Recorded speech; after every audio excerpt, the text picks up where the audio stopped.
Hey guys, I'm Erez with Blocks, and you're watching Breaking Bitcoin. All right, guys, welcome back to Breaking Bitcoin. This is your daily source for everything cryptocurrency markets and personal finance. My name is Justin Wise, lead analyst and senior mentor at CrackingCrypotcurrency.com. Hopefully you guys are doing fantastic today, wherever you happen to be tuning in. Wherever you happen to be, and however you happen to be tuning into the show. Whether you're watching us on YouTube, Twitch, DLive, Facebook Live, or on Roku with the Investor News Channel app. Actually pretty happy about that. Big shout outs, guys. Hopefully you guys are feeling excellent today. As I said, today is Tuesday, July 7th, 2020, foul year of our Lord. We got a lot to talk about. Interesting news day. Nothing too prevalent to Bitcoin's price. We're going to be taking a look at the miner rolling inventory. There's some interesting articles out about this and kind of what takeaway we can have from this data about, is the overall Bitcoin marketplace bullish or bearish? I feel like that question is relatively simple. The fundamentals for Bitcoin are very, very strong. The traditional on-chain metrics that you would look for, things like, and we talked about this yesterday, things like hash rate, things like difficulty, where coins have been accumulated, the cost basis, things are quite healthy. And then, of course, we look at the technicals and we see that we're in a pretty bullish macro environment. And that's hard for some people to maybe accept or wrap their heads around. And unfortunately, I think the reason why is, and we touched on this yesterday too, is many individuals, particularly in cryptocurrency, are caught up in this narrative that the bull market that we're in is unhealthy, right? That we have this currency crisis, or we have an upcoming currency crisis, and then of course COVID crashes the markets, and it's very, very difficult for people to be okay and comfortable with the idea that the entire market might move higher from here, right? So maybe it's not it's certainly not the bull market that we deserve, but maybe it's the bull market that we need. We do have traditional markets dropping a little bit today. S&P 500 set up to break a 5-day winning streak, this is largely, most likely, or at least the most common narrative, is that hey, we have more mounting COVID cases, or at least that seems to be the narrative from the mainstream media anyways. That's certainly what I'm hearing on the news. And we're just probably going to have to deal with that. It's just such an easy answer. And that's why I really don't like it. Of course, it is reality. We are currently dealing with a global pandemic, whether we like it or not. But of course, we're going to have to deal with this. Like Monday, the market opened. Oh, the market's opened up so strong, so good. Yeah, COVID's going away. Cases are diminished. That's literally the news articles that I read yesterday. And then Tuesday, a little bit of a pullback. Oh, the world is quaking on fear after mounting COVID cases. I mean, those are literally the news articles that I read. So again, remember, news is not there to tell you what to do or how to best prepare yourself to take advantage of current or future situations. It is there to tell you what has already happened in the past. So not super helpful sometimes. All right, we're going to be taking a look at major gainers hitting new all-time highs like Tesla and Link doing well. And that kind of fits with this narrative. We talked, a little bit yesterday about Barstool Sports and this, fresh wave of retail investors that are just tearing up the Robinhood and Webull apps right now. That getting that zero free commission trading. And your initial impulse is to be worried about things like that, but it is what it is. Again, like I said, maybe not the bull market that we deserve. We're also going to be looking at. I'm not sure how I feel about it yet, but it seems to be a potential brewing scandal with Cardano involved in using multi-level marketing in quite a disruptive way over in China. I've seen some videos on Twitter. We're going to kind of discuss that because I want to ask the community what they know about this. Obviously, Cardano has been performing extremely well lately. Other factors we can look at, people like, well, Cardano's doing well because Charles Hoskinson has been hanging out with Justin Sun and getting that sweet Tron marketing information and data, and he's been far more savvy about marketing ADA. But regardless, ADA's been performing quite well. Is it is this the pump and dump before the exit? Or is Cardano just performing strong? And whenever you have a strongly performing asset in an unregulated environment, you can have malicious kind of third-party actors come in and mess it up for everybody. So we'll be taking a look at the data. Nothing super conclusive yet, but certainly enough things to make you want to raise your eyebrows. We're also going to be we're going to be looking at ADA today, ADA USDT, because I've had a couple successful trades on ADA, so we'll break those down for the trade of the day. I haven't actually pulled it up, so we'll look at yesterday's comments and see if any stand out. Give a shout out to that individual on the stream. Also, yesterday, you DM'd me on Discord. I apologize. I can't remember your name just right now off the top of my head, but you did guess correctly that VPN location And I got consumed with doing charting and doing mentoring yesterday, which I do have quite a bit to do today after the show, mentoring. But I got you, man. I will hit you up on Discord today. And that's about it. So before we kind of move forward, make sure. Okay, good. So before we move forward, kind of the topic that I want to talk about today, just to kind of set the narrative for today's show, at least where my mind's at. I woke up this morning and after doing my morning routine, I started checking my messages, and I had a couple students message me about, just feeling indecisive about their current trades. So, I asked them to share their charts with me, to share their setups with me, and to share the reasons why they took these trades. And we're looking at them, and I identified with both of these individuals something that's a fairly common occurrence when you're a trader. And this is what I like to call like losing the thread or forgetting why you're in this trade. And this can often happen when you, so let's just take the example. You've identified a potential trade setup. You've done your analysis. You've identified your profit targets. You've identified your stop loss. You've identified a good entry area to take advantage of this. You have a strategy or an indicator or some knowledge or some reason to think that this is going to be a profitable trade. Okay.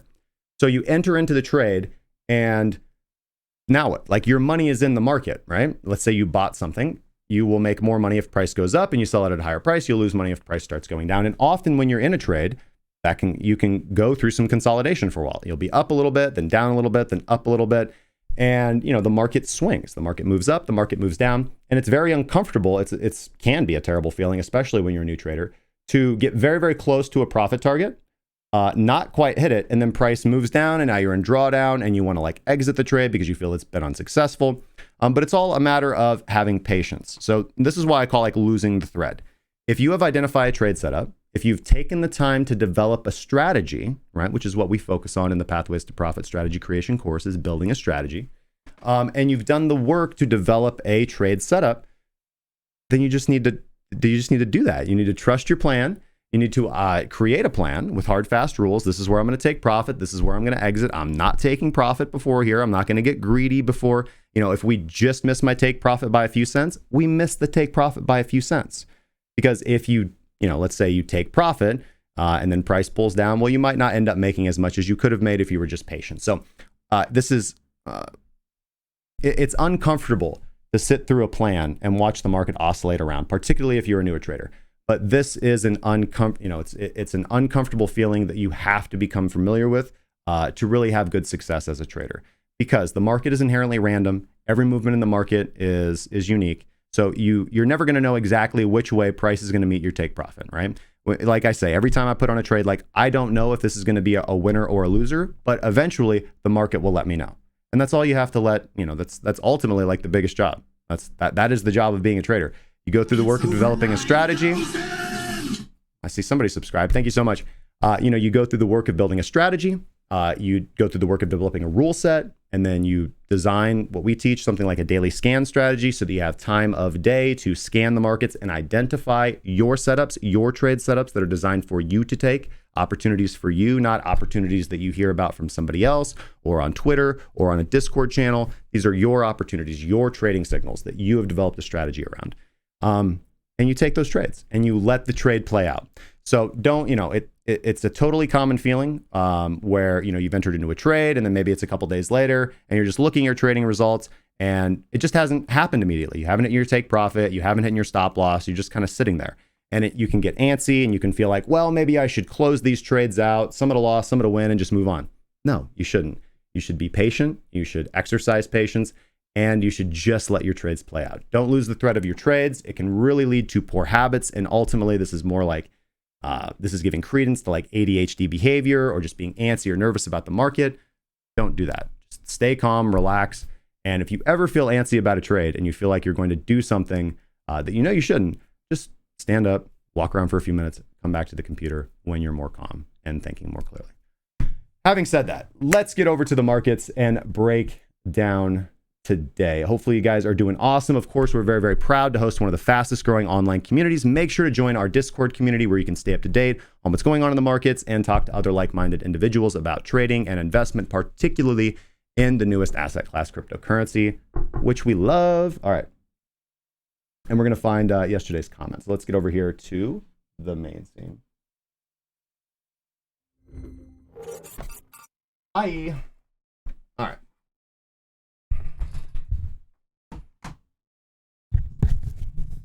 Okay, fixing the microphone. Still new. Still using the webcam for this particular view, so I have more access to more of my monitors now. Maybe I'll eventually set the green screen up behind me, but until then, you guys will just have to deal with looking at my door. I think this is totally fine. Okay, and you guys, just letting you guys know, it is July, and I normally have a big fan running in here, and I'm suffering for you guys. Just letting you know that right now. I love every single one of you guys. I love doing the show. But it is extremely hot in here. So if you guys just throw some ice in the chat, I would really appreciate that. All right. I see Saint, see Stephen Hyatt, B-Flow, Rhino TD, Midwest Attempts as always. Bob the Builder, how are you doing, my friend? T-Dub. T-Dub was having a good time for yesterday's show. You know what, T-Dub? You're a good guy. You got all the jokes yesterday. Terminative wondering if bots have conversations with each other. Well, yeah, how else are they going to pass the Turing test? I am fully confident. I believe this. The YouTube comment section is what is going to birth real artificial intelligence, because you can just clearly see them going rogue. Going rogue there. Let's see here. Who else do we got in the chat? Crypto, Pepe Sylvia, good to see you, my friend. Minister C Politics says, don't spread FUD. I really don't want to, man. Listen, man. Cardano's up so high. I got a big bag of it. Do not spread FUD. I just want to look at the facts. Because you're always going to have these questions when you have a successful project. This has happened a lot in cryptocurrency. You have a project, and then maybe the founders make questionable decisions, and then you have some speculation about like, are their intentions pure? What are they doing with... What are they doing with this coin? What are they doing? Is this still the, you have to think that, is this still the project that I bought into? And it's valid to have those conversations. Look at Bitcoin, for example. Bitcoin's been around for about a decade, and starting about 4 years ago, but obviously it really did exist before then. It really kind of originates from 2013. There was this huge disagreement in the community, which I have pretty strong opinions on, what to do about scaling. And people began to ask that question. Whether or not you like Roger Ver, you can certainly sympathize with his question, which is this the original project that I bought into? Do I want to continue to support this project as it exists, or do I want to branch off and pursue my vision, my dream, my goal? And I believe in capitalism, so you're fully free to go do that. And Bitcoin Cash has been pretty much a screaming failure, and so is BSV. So, but those individuals were right to question the network. They were right to question let's say the current evolution or the current decisions of the core developers for Bitcoin, for example. It's within their rights to question that, and that's their right as a human being to choose to support their project or not. So I think it's totally valid for us to question, something like Cardano, like, hey, is this the original project is this the original vision? Is this team? Is the project? Is everybody involved in it? Is it still working towards the same goal that I believed in when I initially invested into the project?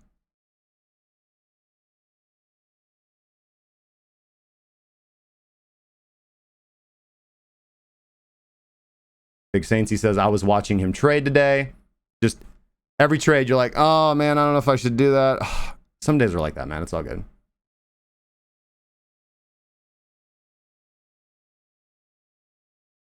So Gravy gets ingredients, wants to start taking the clothes off. Look, man, we only do that on Saturday's show. Excuse me, sir. Agency says, I like the new view. Less of your face, more charts. Who can't be happy about that, man? Who cannot be happy about that?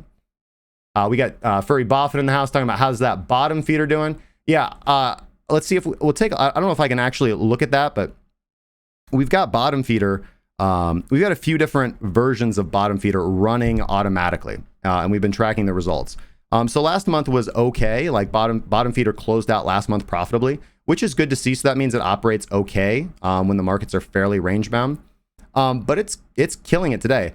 The recent results that came in, because it just recently closed out a whole bunch of trades, which means bottom feeder identified a lot of potential bottoms in the market, took those trades on altcoins, and then it just took a while for them to hit the take profit, which is really great about a bot because you can kind of completely avoid the issue that I just talked about, which is certainly a drawdown of manual trading.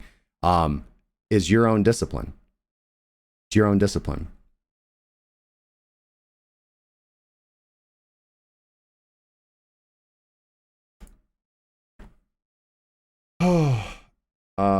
Yeah. I think Marshall White's on the calls once in a while. Of course, he's been on the show a bunch. He's probably busy digging a hoop house right now. Okay. So I think I'll wait for the cryptocurrency segment. I actually don't see the I don't have the links here that I really wanted to pull out. I think Alex was gonna drop some of those links. And until we really do that, there's really not too much to talk about with ADA. Let me pull up the links there. Maybe we can start with that because I did want to kind of start with the big headline of the day before we get into the market. There's not a whole lot to talk about going on right now. I think that's why I started off with the topic of, hey guys, this is a day where I don't see a lot of trade setups, and this is also a day where I really don't see anything changing to, in my current positions. So I know from experience that the best thing for me to do is spend less time looking at the charts because apophenia is a real thing. And if I look at the charts long enough, I will begin to develop new narratives based on the way that the chart looks now rather than it did yesterday. And I don't want to do that. Like I had a plan yesterday. I had a plan when I put on my trades. That's why I document my plan, publish my results, save my charts, save the lines that I draw. And I don't start off every new day by drawing new lines. Do that as a thought experiment, by the way. If you want to become a better analyst, do that. Try a week or a month of waking up every morning. Just pick one market, Bitcoin.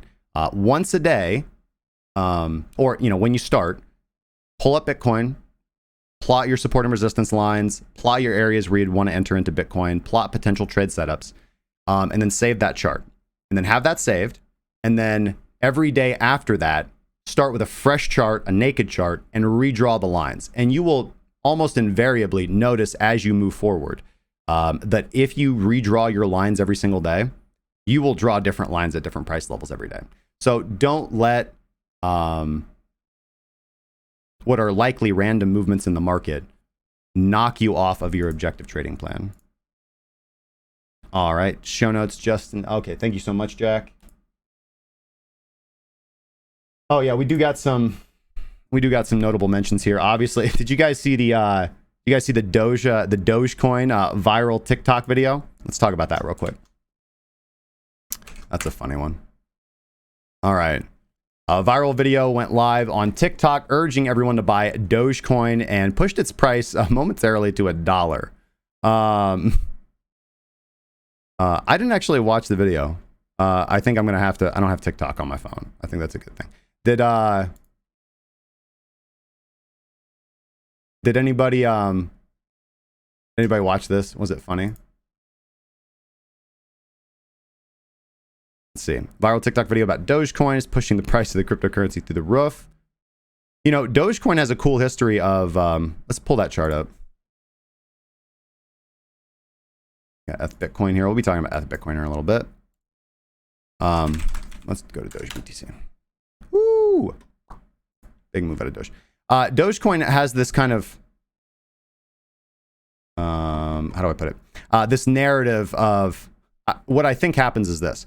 I think that when Bitcoin's price is uncertain or enters into consolidation, because Dogecoin is such an old coin, it's such an OG coin, that a lot of individuals, a lot of traders have this investment strategy. They're like, look, man, we're going to just move it all into Dogecoin and wait. Dogecoin eventually moves up like 50%. We sell all the Dogecoin and then we move back into Bitcoin.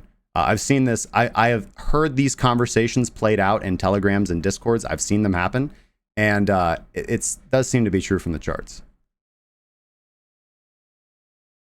It just gets bought, gets pumped, I sell it off, and then eventually they're like, okay, let's go back into Dogecoin. But maybe this is true of just about almost all altcoins.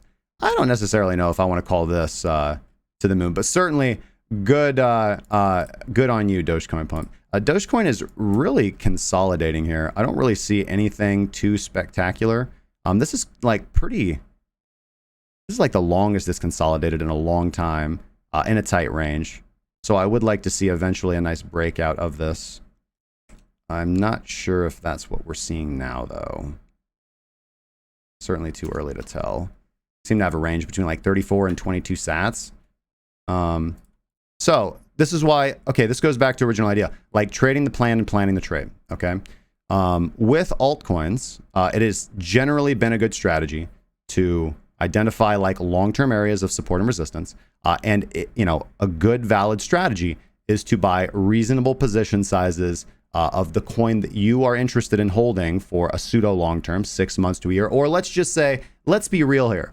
This is what most people want when they get into BTC or when they get into altcoins or when they get into an initial investment. But altcoins just seem to have this investment, this market cycle, right? Where you go through a cycle, right? And that cycle is sell off, pump, and then you want to be out and you wait for the next sell off. You wait for the sell off to kind of climax. You buy, you wait for the next cycle. Because ideally, what people would want to do is buy on the dips, sell on the rallies, buy on the dips, sell on the rallies, buy on the dips, sell on the rallies. And that is a good, valid long-term strategy. And the only way that you're going to be able to do that consistently is if you come in and you mark up your chart and you identify your levels of support, your levels that you want to buy, or your conditions under which you would want to buy. Maybe a momentum oscillator that generates buy signals in oversold conditions, for example, or something like VIX, which does exactly the same thing. And then you have to wait. Like you have to patiently wait. Like you have to buy somewhere around here and you have to patiently wait. So you have to know every time you make a trade, you have to know a few things. When you were going to get out in profit and when you're going to get out in panic. If you know those two things when you enter into a trade, you should be okay. But I don't really like buying Dogecoin here. Let's actually tighten this up because we do seem to have had a sweep here. I feel pretty good with this resistance level. This is previous support. It's bringing back flashbacks of Litecoin. All right, so yeah, so we can see like what do I have here? 33 to 25 sats seems to be a pretty blatant, obvious accumulation zone for Doge. We're at the upper boundary of that accumulation zone right now. A little riskier to take a trade. The closer you can get it to 24 sats, 20 sats, and it might take a few weeks or months to move down there. And that is assuming that it doesn't actually break out of this pattern. So let's get an idea of where we could go to if Dogecoin does actually end up breaking out. Remember, I told you guys not to do the measurement tool, but hey, sorry. 8 sats above 33, so 41 sats. Seems like a logical target.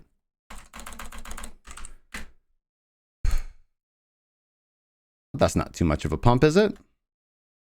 23% out of Dogecoin? Come on. I think you guys would be embarrassed if you only had a 22% trade out of Dogecoin. Yeah, why not? Oh, whoops. Sorry, I had drawing mode on. Okay. I think this is fine.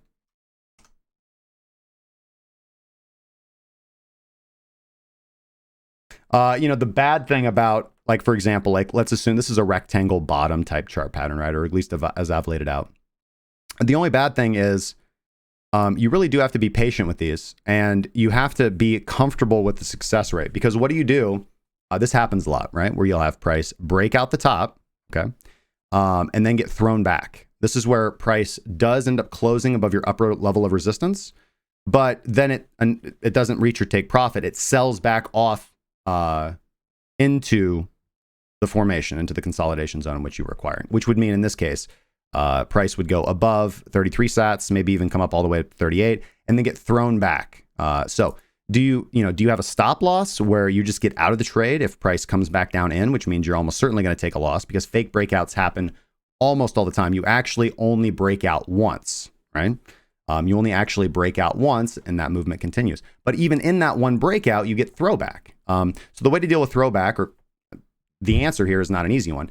The real answer is, the way you're supposed to do it is you have to wait until price goes all the way back down and closes the other out of the other side of the formation. In this case, right? This rectangle bottom, which means you would really have to wait. Like, let's say you took the breakout. Let's say you bought somewhere around here. Let's say you bought at 35 sats, and then price throws back into the formation. Well, you really shouldn't take an L until price closes below support. And as you guys can see, it hasn't, right? This would have been the first opportunity right here back in October of 2019 where you could have bought on a potential breakout. And you had, obviously you had previous support there. So this is logical to become new resistance. Let's say you buy this fake breakout. Well, price has not closed out of your SL. So you could still be in this trade. Obviously the better thing to do here would have been to leave some of your position to add in that situation so you can buy at support and average your entry down. But I digress. So I don't really see anything coming out of Dogecoin. If we were to break out above 33 sats, I could see taking about a quarter of a position size that I would normally take, about 25% position size. And that's if I didn't get a BPC. The best way, this is how I would do it.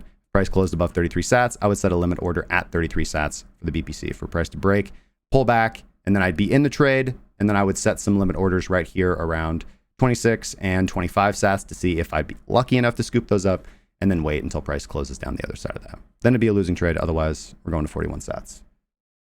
The other one you don't. Okay, that's enough about Dogecoin. But let's see if the TikTok meme can keep us going. The video creators call on TikTok users to each invest $25 in Dogecoin and wait until its value rises from 23 cents to $1, which would give everybody a profit of 10,640. Look, let's all get rich. This sounds amazing. I like this idea, but tragedy of the commons, right? This is a marketing technique, but it's funny. Okay, moving on from Dogecoin.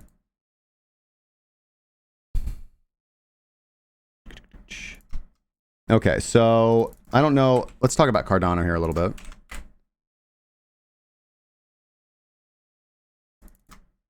This is coming from Molly. I don't really know who this is, but they've been posting a lot about like Asian related cryptocurrency issues.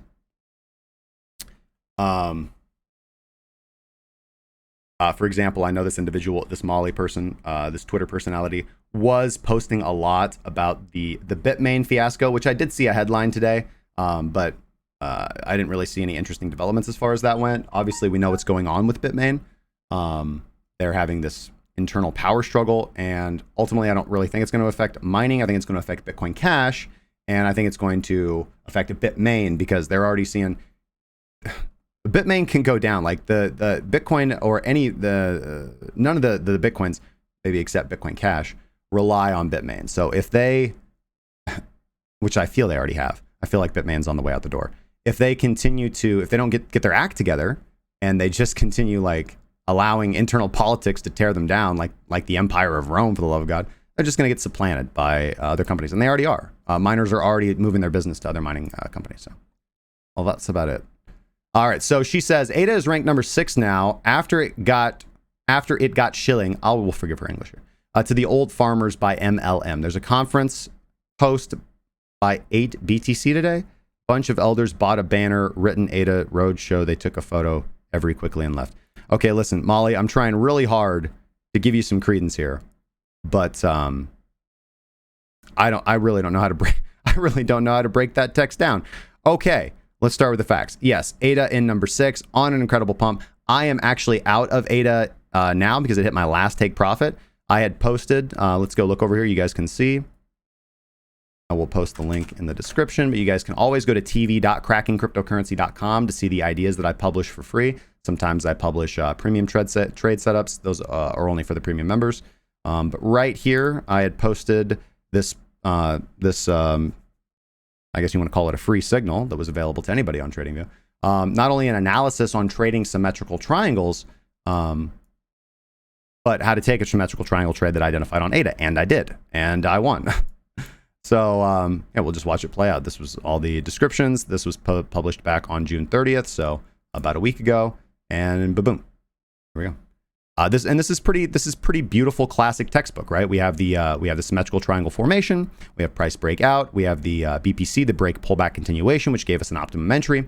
Now we weren't actually able to get that perfect limit entry filled, so we did end up market buying. I ended up market buying right before I went to bed because I'd already seen price wick down, not quite hit my entry, come back up, and I wanted to be in that trade.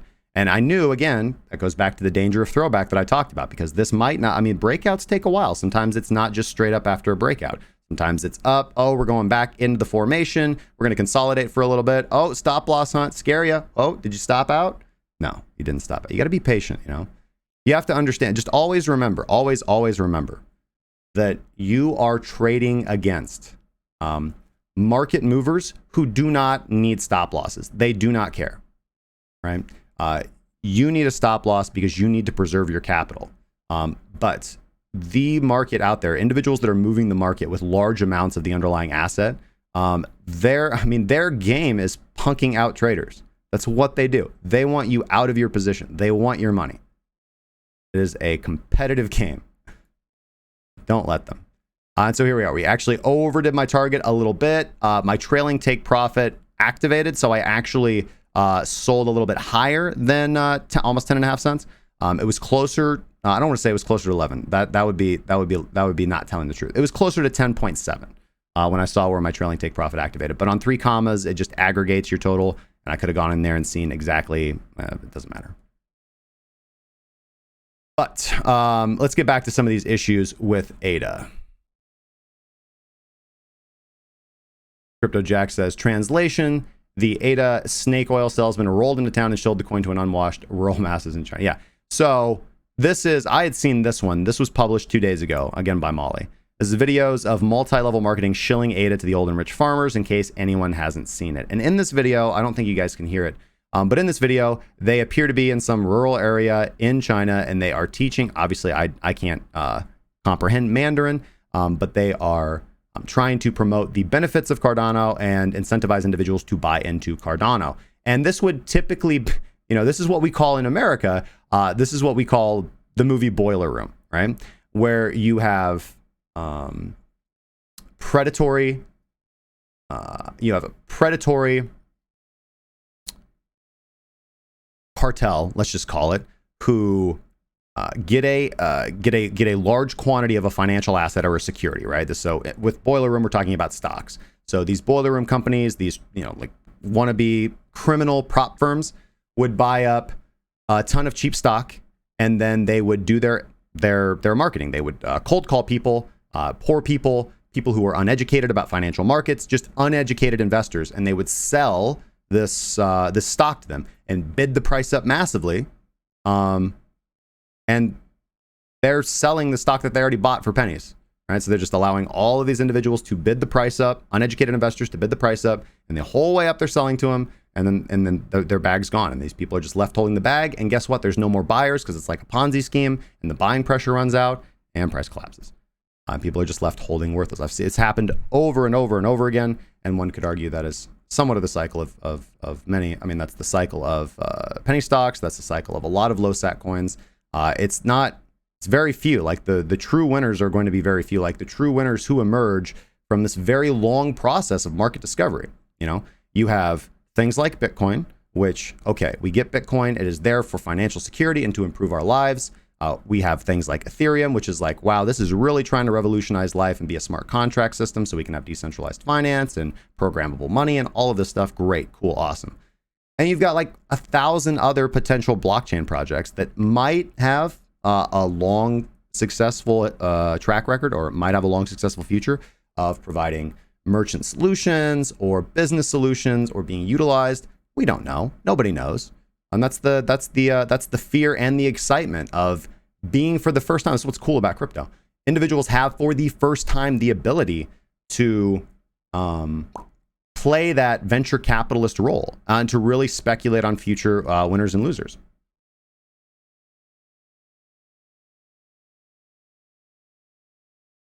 All right.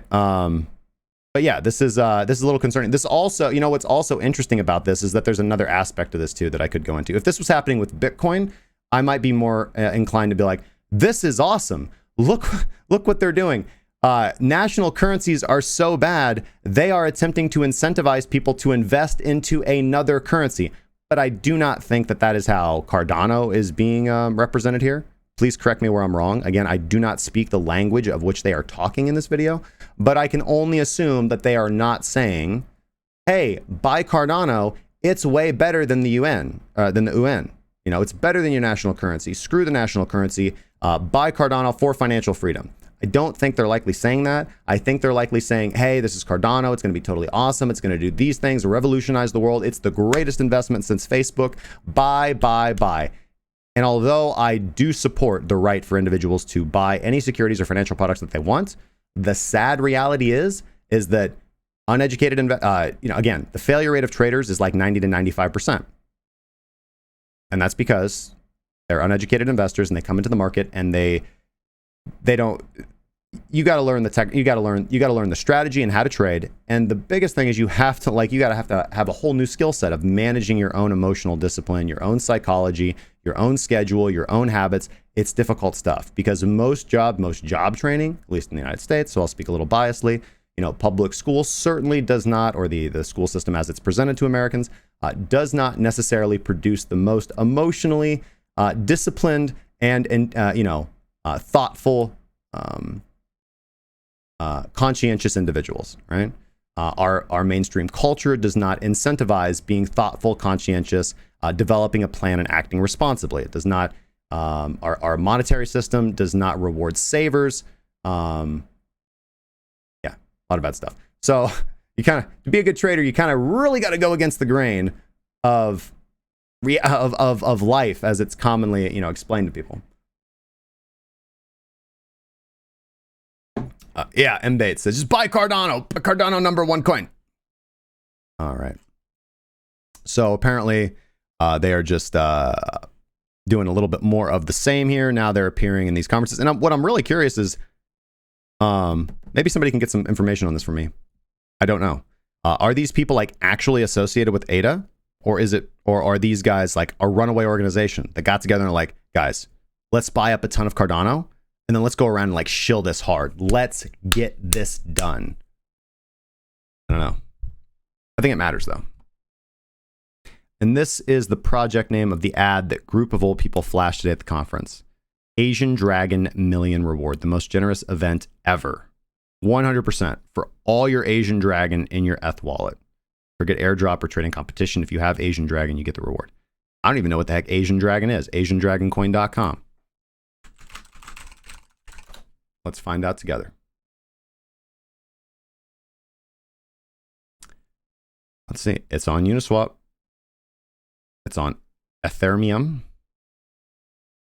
Bamboo Relay. I know Bamboo Relay.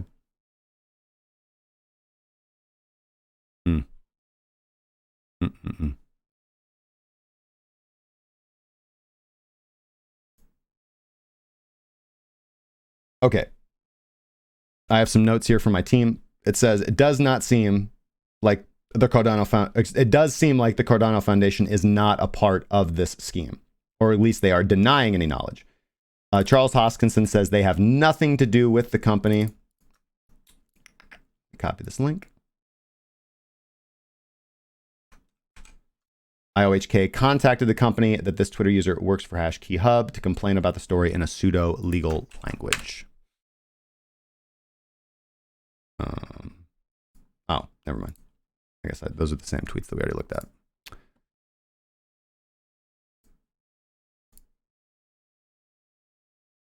So it's gonna have to dump, right? Cardano's done. Go look at Cardano. Yeah, so I've been following this one for a while. I had quite a bit of Cardano. And I have now sold it. Okay, this is just getting exhausting. Let's look at the 4 hour. Okay, so we have that symmetrical triangle formation that we traded. We can't actually go to the daily for this. It's okay. That's all right. We had the symmetrical triangle formation. We measured from the highest high to the lowest low of the formation to get our measured movement for the profit target. That's all normal stuff, just regular chart pattern behavior.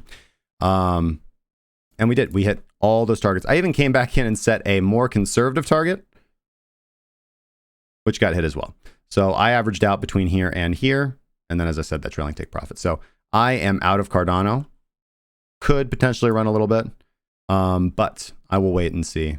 I'll wait and see what happens next. Oh, my face is in the way? How about now? It's not now, right?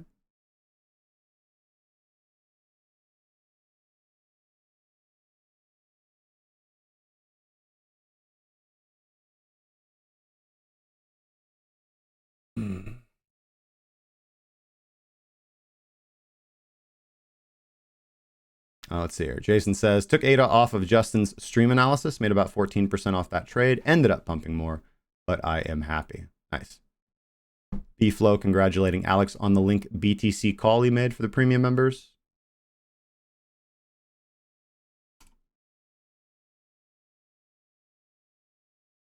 All right. Yeah, and this one, so this is what I wanted to highlight for the trade of the week anyways. This was a pretty simple trade. Like, identify the symmetrical triangle, do the measured movement. I got that nice entry opportunity. Actually, no, that's a lie.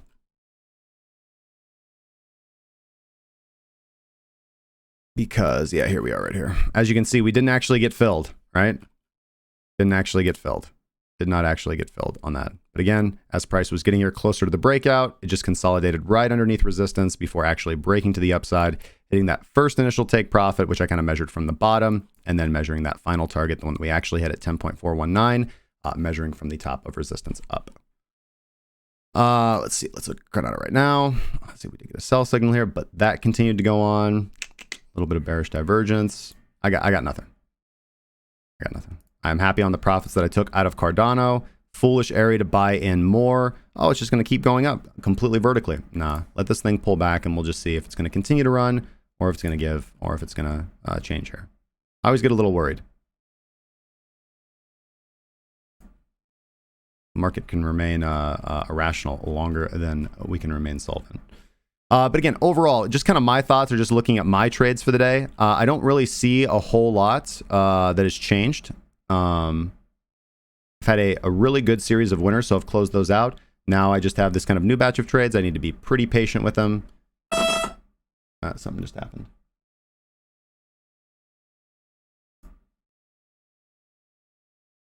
Okay, so today's headline. I don't have anything to follow up from yesterday. I want to thank everybody who dropped a comment on yesterday's video. Let me check here real quick.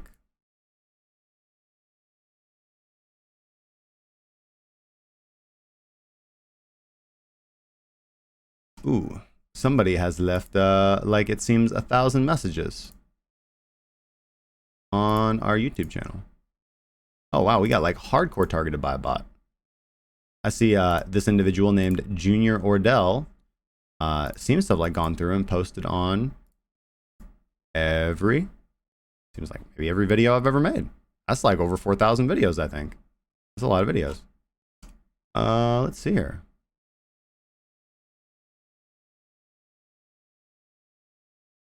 E pluribus. Okay, so let's go to this one. Respond to a few of these comments.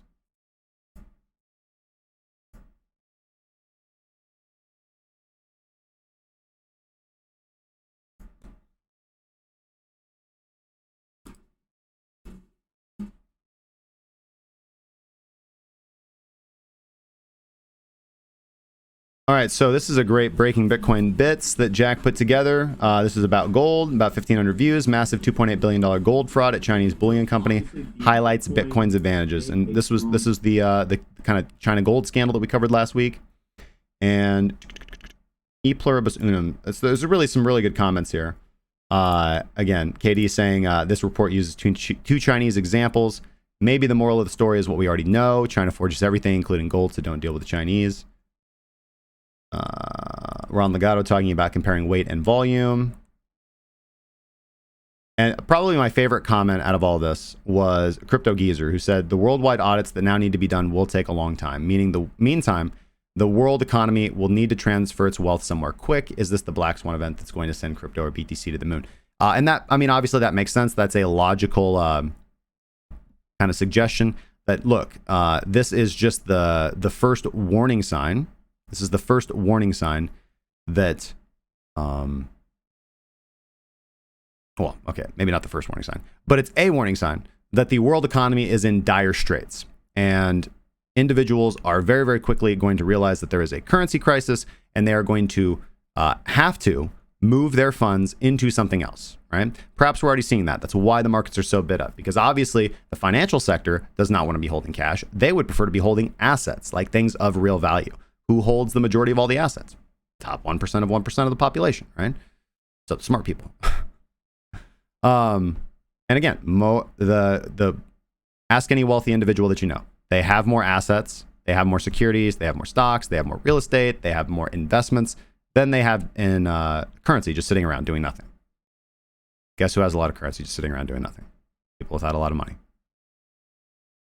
So, but I responded that if you think there's going to be a worldwide audit, maybe there will be, but the people calling for a worldwide audit, economic audit, so how much gold is there? Let's audit the Fed. How much gold do the central banks really have?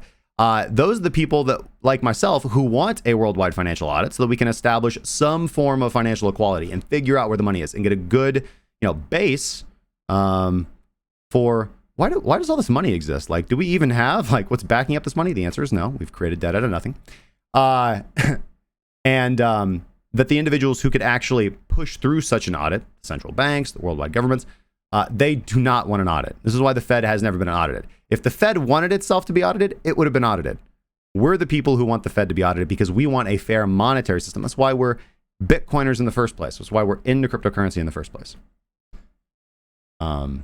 Because there has been a massive wealth transference over the last 5 decades. It is absolutely insane, and it's still going on right now. It's not going to stop.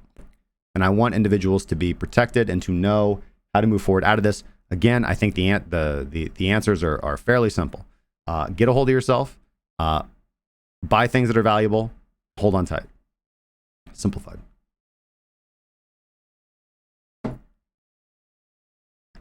Okay. Comment, shout out. Trade of the day.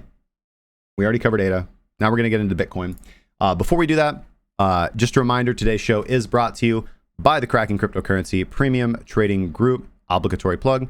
If you guys enjoy the analysis, if you guys want to learn how to read the charts, if you guys want to learn how to find trade setups for yourself, if you want to learn how to build your own objective system, or whether you want to develop a discretionary system, or whether you want to develop an indicator-based objective strategy, there are right and wrong ways to do that. Join our community of traders. You can build your own objective system. For online trading academy, that's going live in a much better version here, end of the week. And of course, we have our premium indicator suite, our premium signal service, which helps you take the guesswork out of trading to a degree, as well as personal and community mentoring. I am looking forward to tomorrow's community mentoring session. There's a lot that I want to talk about as far as, I think mostly we're going to be talking about emotional discipline and patience, which is often a lot of what we focus on.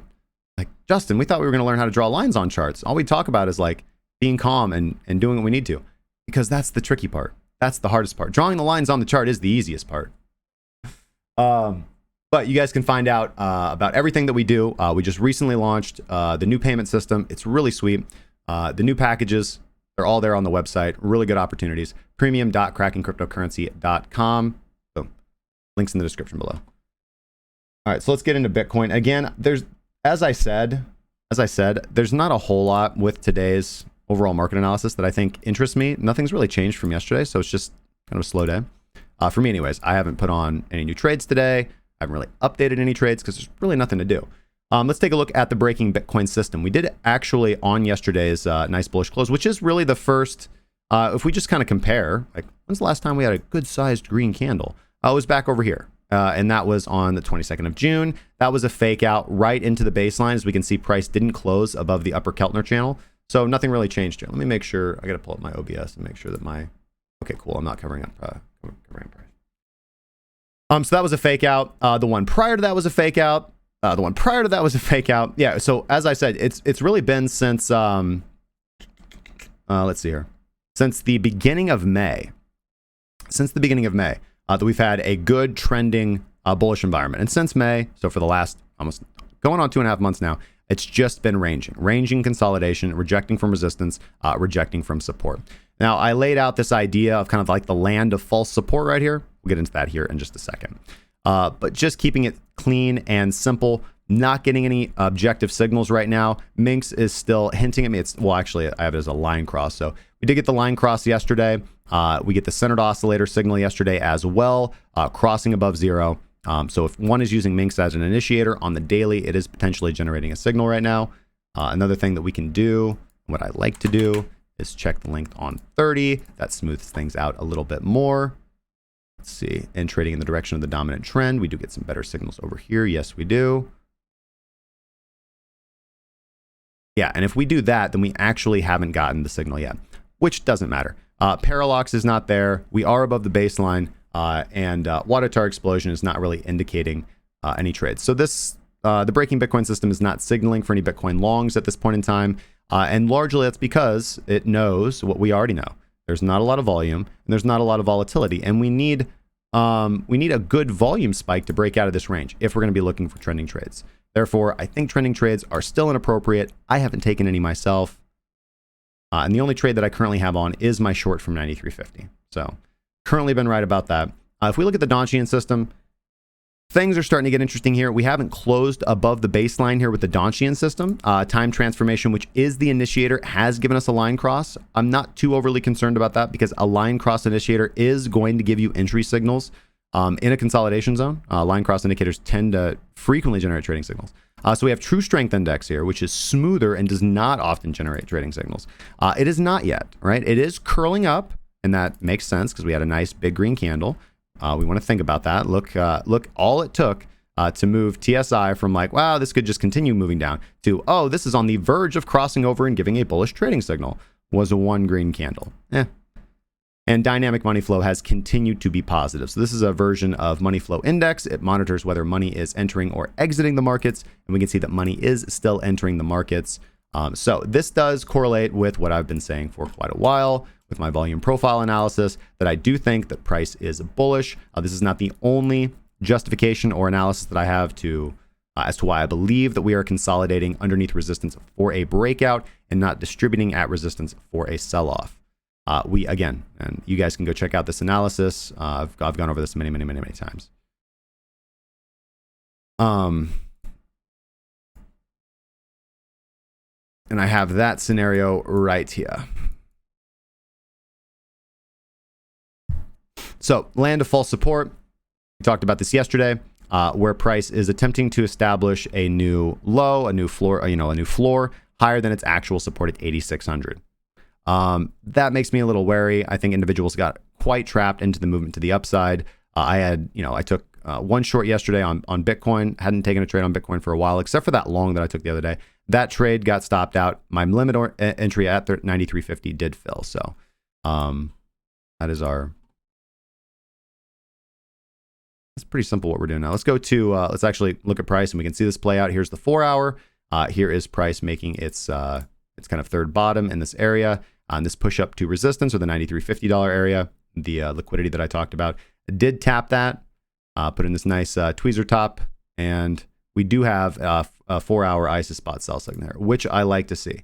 Now, if price gets above 9,300 here and starts consolidating at that higher level, then I'll have to watch closely. Could be distribution, or it could actually be a breakout. But like I said, my metrics on this were tight from the beginning. I do think this is the right trade because 8,600 seems more of a logical retest to me than actually finding support at a higher level. Seems far too convenient. The best place to enter is when price breaks out, or at 8,600 when it sweeps support, which is my current plan.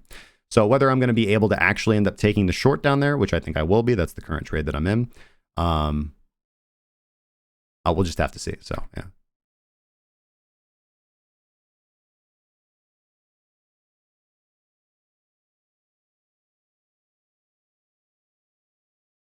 Mbate says, I thought we were just here to buy drugs and Hitman off of the dark web. We do that on Sundays, man. We do that on Sundays. All right. We have not intense, but we do have backwardation on price. That hasn't really changed. So that has become like the new norm. I think that individuals are a little too short on Bitcoin. So we'll see. Price getting above. My original metrics for this trade was if the 4 hour closes above 9,400. If price comes up here and starts consolidating and above 9,300, then like me and Alex said, we'll probably pull that and just let it ride. So far, nothing's changed though. Nothing really interesting on the CMEs.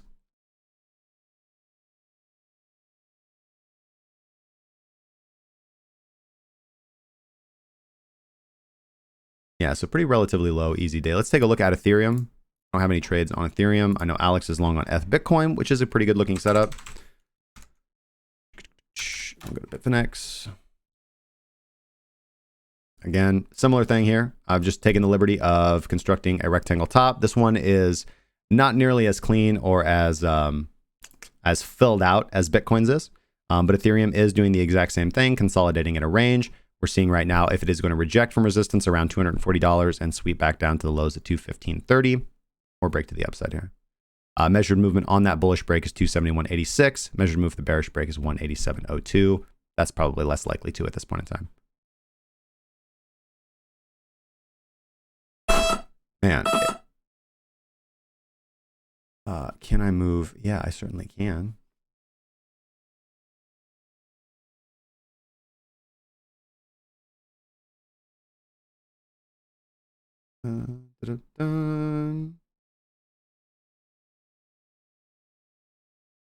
There we go. Sorry, I had to find it. All right, I will move my screen to the bottom left.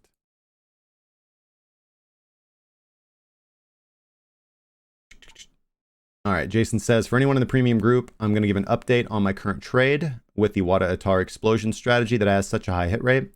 The system is run pretty much without a stop loss unless it hits negative 10%. So we'll have to be patient for that signal, as a lot of the times they hit quick, but when they don't, it is taken up to a month before. Yeah. Sorry, that's my alerts. Something just happened. That is my alert system. Some automated strategy has fired. And that could be Cardano, that could be Link, or that could be Bitcoin. Yeah, so again, premium members are familiar with the current trades. Doing pretty well here. Nothing really new to report. Did have a nice pump on SolveCare, so I don't know if anybody actually grabbed profits on that. We're still not there to where we want to be. WePower hasn't taken off yet.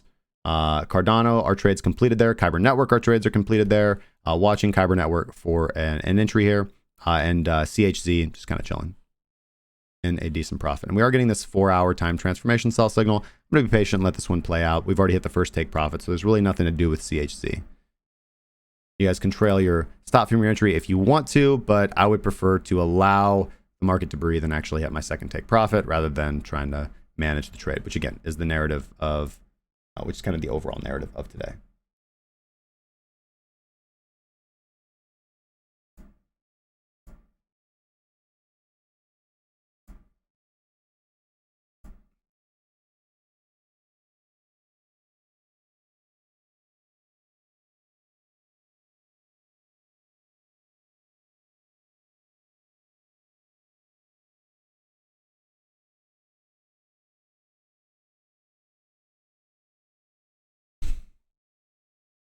Okay.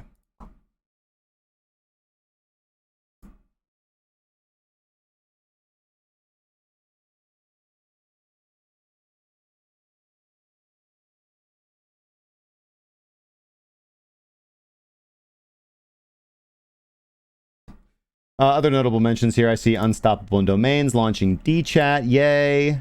I did see this article earlier that DeFi continues to surge. The total value locked up has doubled again now at $2 billion. And there's some really cool, interesting narratives, right? Like Twitter's become full of justifications for the DeFi movement. Hey, I'm happy for it. I'm happy for them. It is beyond hot in here, guys. It is beyond hot in here. We should get into today's news story. And then we'll come back and answer any questions that you guys might have. Cybot sending through a fax to say, take profit one has been hit, send out the pigeons and alert the masses. Yeah, Cybot. So Cybot is an automated strategy that we have running, and it's interesting. You know, it ran really good for about 3 months. Ran really good for about 3 months. We had some good data on it. The first month that it ran live, it was mostly break even. And the second month that it ran is mostly break even, a little bit more on the negative side. And the results now are decent. So it's good to do the walk forward on that and see exactly what's good and what's bad with that. It is overall, the consolidation area of the market because it's done well in the altcoins. And then, for example, on things like Bitcoin and Ethereum that are not doing those like 4-hour trends, which we really want to see, like altcoins have been doing that. Those are the markets that it's going to perform quite well on.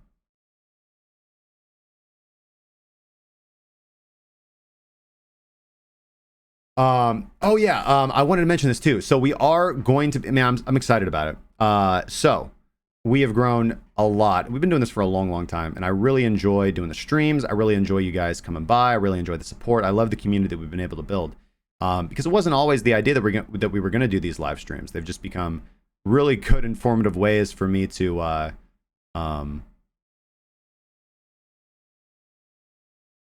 keep on track of my own analysis. Right? You learn best by teaching, and doing the same thing day in and day out helps improve what I do. Right? It makes me a better, more effective teacher. But we've grown a lot, and like I said, we've had people come in, we've had people come out. It's not not everybody's going to stay in the premium group for all of their lives. That's not what it's intended to be. But we've added so many new features. We've grown so much over the last few years of doing this. We do have so much more to offer now. For example, individuals that were premium members in 2018 or 2019, we have so much more now. We have so much more educational material. We have so many more indicators. We have so many more team members. We have so much more analysis. We have so much more productive conversations and community mentoring. It is amazing. So again, I talked about it yesterday. We want to offer those individuals an opportunity because everybody's back and excited about the markets. It makes a whole lot of sense. Everybody's doing really well. We want to give those members an opportunity to come back in, right? They deserve it. They were with us there in the early days. They showed support for the team and everything that we were doing back then, and we've grown and gotten even better now. So as I said, doing that members come home. I don't know what you want to call it. Just it's a special for them, so they can join at a nice discounted price with our new packages. We're going to be sending out those emails to everybody that used to be a premium member over the next week. Starting Friday, starting Monday. I still got to get the exact date down, but they'll go out either this weekend or over next week. So look in your emails for those. If you guys were previous premium members, if you were and you don't get an email, hey, we're certainly not perfect. Hit us up in the Discord. Feel free to ask us. Let us know who you are. We probably already know. Thoughts on Platinum today?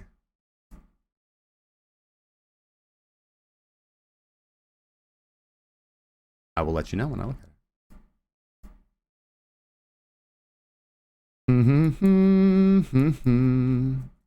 I kind of like Platinum here. As he says, as he is wary from the last trade. All right, let me see something here.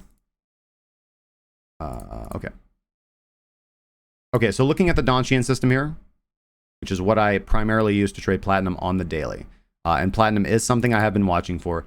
TSI is not quite there yet. Now, I know my least favorite pattern is here on the chart. Do not, and again, not even the fact that it's a pattern, just do not like price when it looks like this, like a wedge. I hate it. Some people do really good with you got to know your strengths and weaknesses. I do not do good with these wedges. These trades always seem to screw me up. Or let me rephrase that. They don't screw me up. They just tend to be more often than not losing trades for me. Whenever I enter into a kind of a breakout that has that downward tilt, whether it be a flag or a pennant, those are a little bit different because you're trading into a bullish environment. So Platinum, no different than any other asset. Getting sold off pretty hard on a high volume spike back here in March, has come back up pretty nicely and is consolidating underneath what I would call its previous floor of support. Yeah, previous floor of support. Basically right around there. This huge order block makes a lot of sense. Now, we have price above the baseline. Dynamic money flow is indicating that money is flowing into the markets. Time transformation has generated a take profit signal, and TSI is not there. So I would ideally, I would want to see another bullish candle and then look to enter on a pullback to kind of confirm that we actually have not only gotten a full trading signal by TSI generating the trading signal, but also if we were just looking at wanting to see price breakout of where it's at, which it really hasn't. It's just come back up to support. There are some elements here that I like. For example, the higher low, the consolidation near resistance, but on the daily time frame, we don't really see too much of that. Let's go to the 4 hour, see what price really looks like here. Hmm.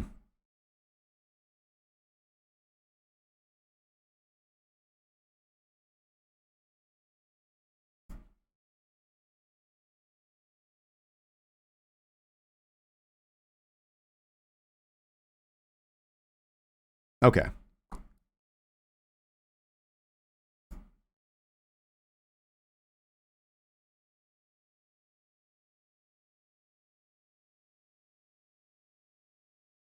And the 4 hours a little overextended. Okay, so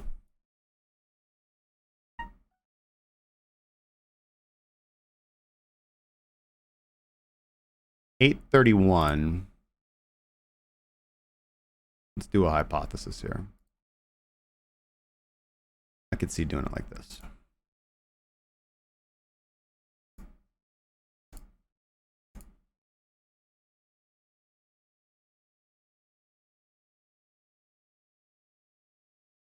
Yeah, I like that. That way you don't even need to worry about the breakout trade. You're just saying, look, we swept support, we're going back up to touch resistance. Maybe this is the trade. Maybe this is going to break out, and we're actually going to get that nice daily trending signal, and platinum is going to appreciate here. I've been watching the metals markets. I haven't made my move yet, but well, actually, I have RJZ, for example. That's been a very good trade for me so far. But I haven't taken either ETF exposure with platinum, and I haven't taken CFD exposure with platinum yet. And this is tracking the CFD here. So yeah, just looking at where we're at, I could see this trade. I could see a pullback here to previous resistance, or about 831.056 would generate a good entry for kind of a touch of the resistance that platinum's had. And this really allows, a trade setup like this. This really does allow for you to not even worry if you're going to get that daily breakout.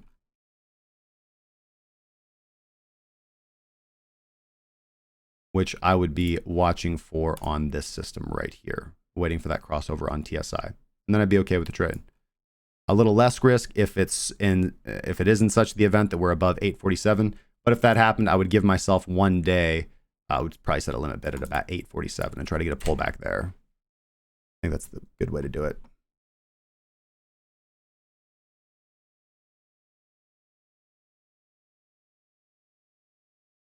Is VeChain done running?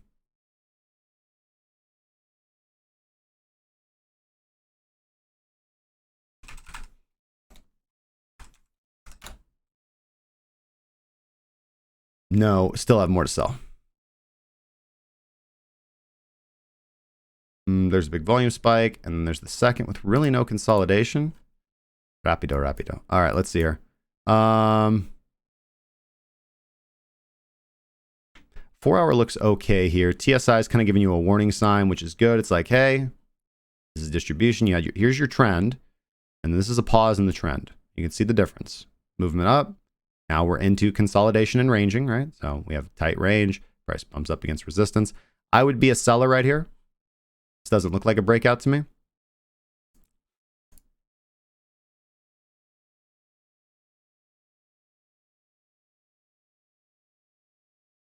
I don't know why that's get rid of that.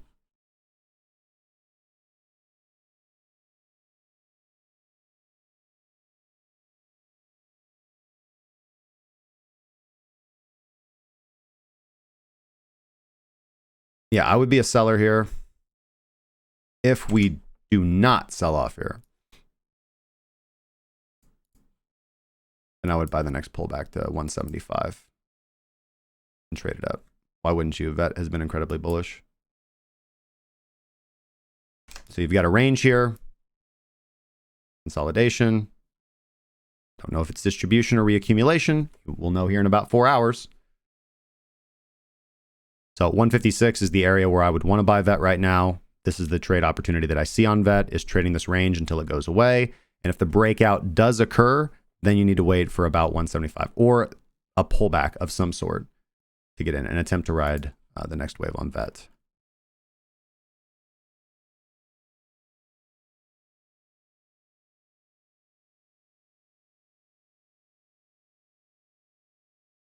Peckham, been here all stream, but I just looked at Raven. Okay, Raven.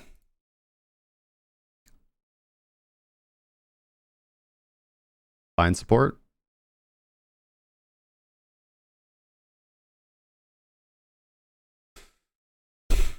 So this is a reversal trade. These are the trades that I typically chide other people for taking because they're just not like mine. Now, if you really like Ravencoin and you are comfortable holding Ravencoin for quite a while, then yes, the trade setup here would be, okay, I assume that Raven is near an area where it has bottomed before almost 3 times, 1, 2, 3, really a double bottom with almost this exact price level, about 196 sats. And we are looking to take, this is just a good area to buy and accumulate RVN. We've got oversold conditions. VIX isn't really indicating a bottom, but it's not always going to. It's not an infallible indicator. And the best scenario here for you, I mean, the most potential profit is that price appreciates from here and gets back up above 275, 290, which was its previous trading range. Unfortunately, we lost that area, maybe fortunately or unfortunately, lost that area in March of 2020 during the meltdown, and we just have not been able to recover against Bitcoin in such a fashion. Maybe Raven miners were particularly affected by SARS-CoV-2. I don't know. Yeah, it's not a trade that I would take. It's certainly not a bad area if you want to buy and hold Ravencoin. I like Ravencoin, but I'm not going to be. But if I was going to buy more Ravencoin, it would be here. But you got to be willing to hold that for a while. And I would probably recommend that if you're just short-term trading this, you look to take profit around 220 initially if you just want to get in and get out, rather than hope that price returns all the way to 242, or kind of that long-term hopeful trade that price is above 275, 290.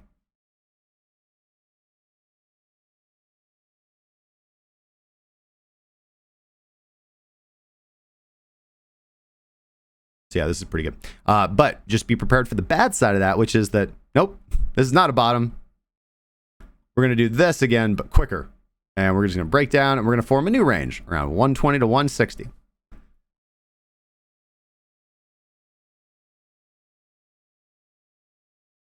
Okay, let's go to maybe today's news.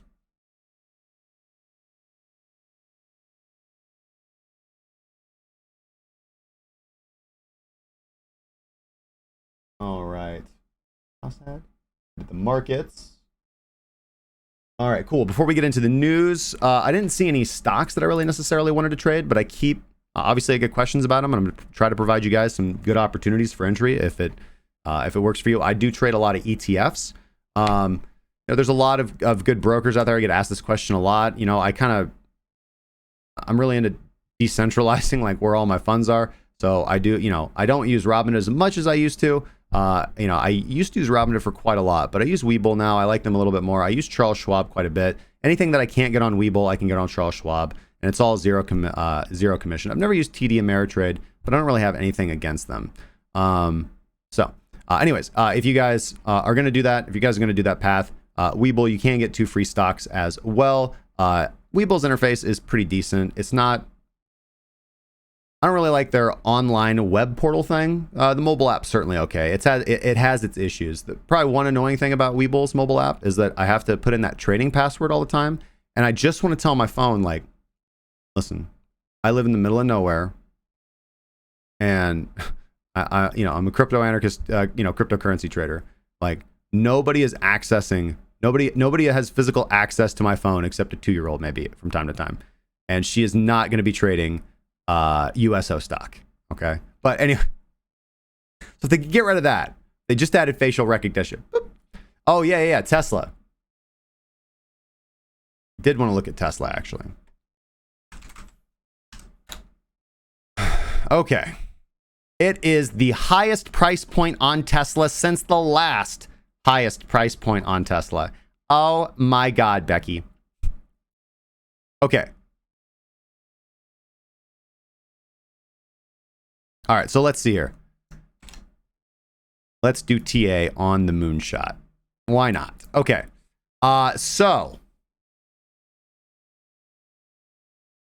call that like the high stepping W pattern, right? Bulkowski's gonna have to add a new chart formation to his book called the high stepping W bottom pattern. Maybe I should probably an Elliott Wave book somewhere. Never mind. Man.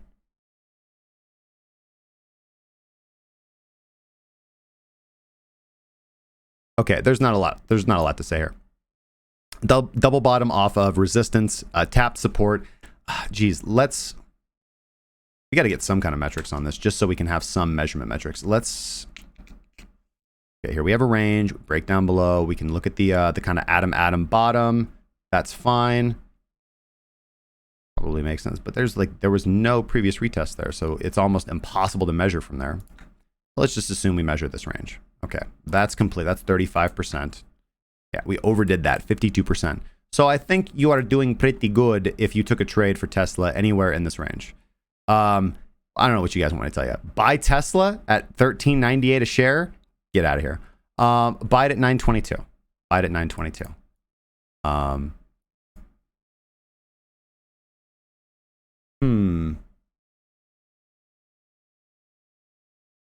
Yeah, this is gonna, this happens once in a while. So the best possible analysis that I can provide on something that is moonshotted like this is put a trail. Listen, I say the same thing all the time. Take profit, move your stop loss to break even. And on a movement like this, you need to be trailing your stop loss. Now, not so far away, not so close that, God forbid, Tesla continues to trend. You don't really get your lion's share. But a 50% trade, come on, guys. Those do not come around every day, unless you trade those sets.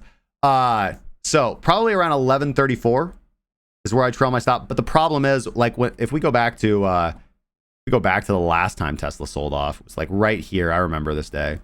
Like in a significant way where it just boomed and everybody lost their mind was right here. This was the last time everybody lost their mind on Tesla. And that pretty much looks like this is a daily doji. Big volume spike prior to that. It's a hanging man candle. Also, we are in overbought territory. So all the factors are there if we are going to have a more significant pull off.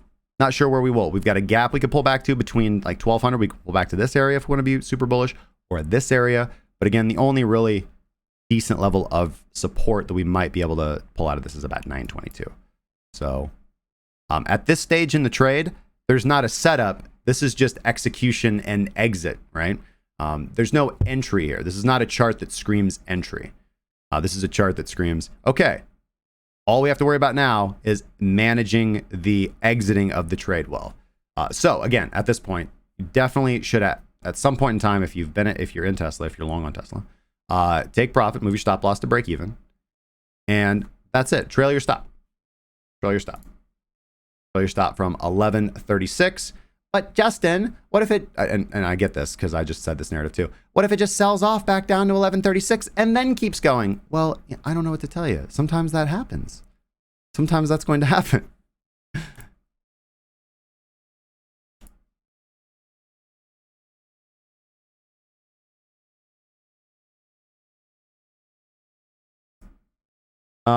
Let's see here.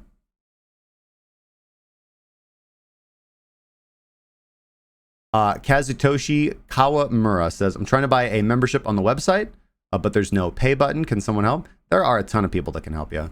We've got live chat support down right there in the right-hand bottom of the screen. You can click on it and bring up the live chat support. Or you can email support at crackingcryptocurrency.com.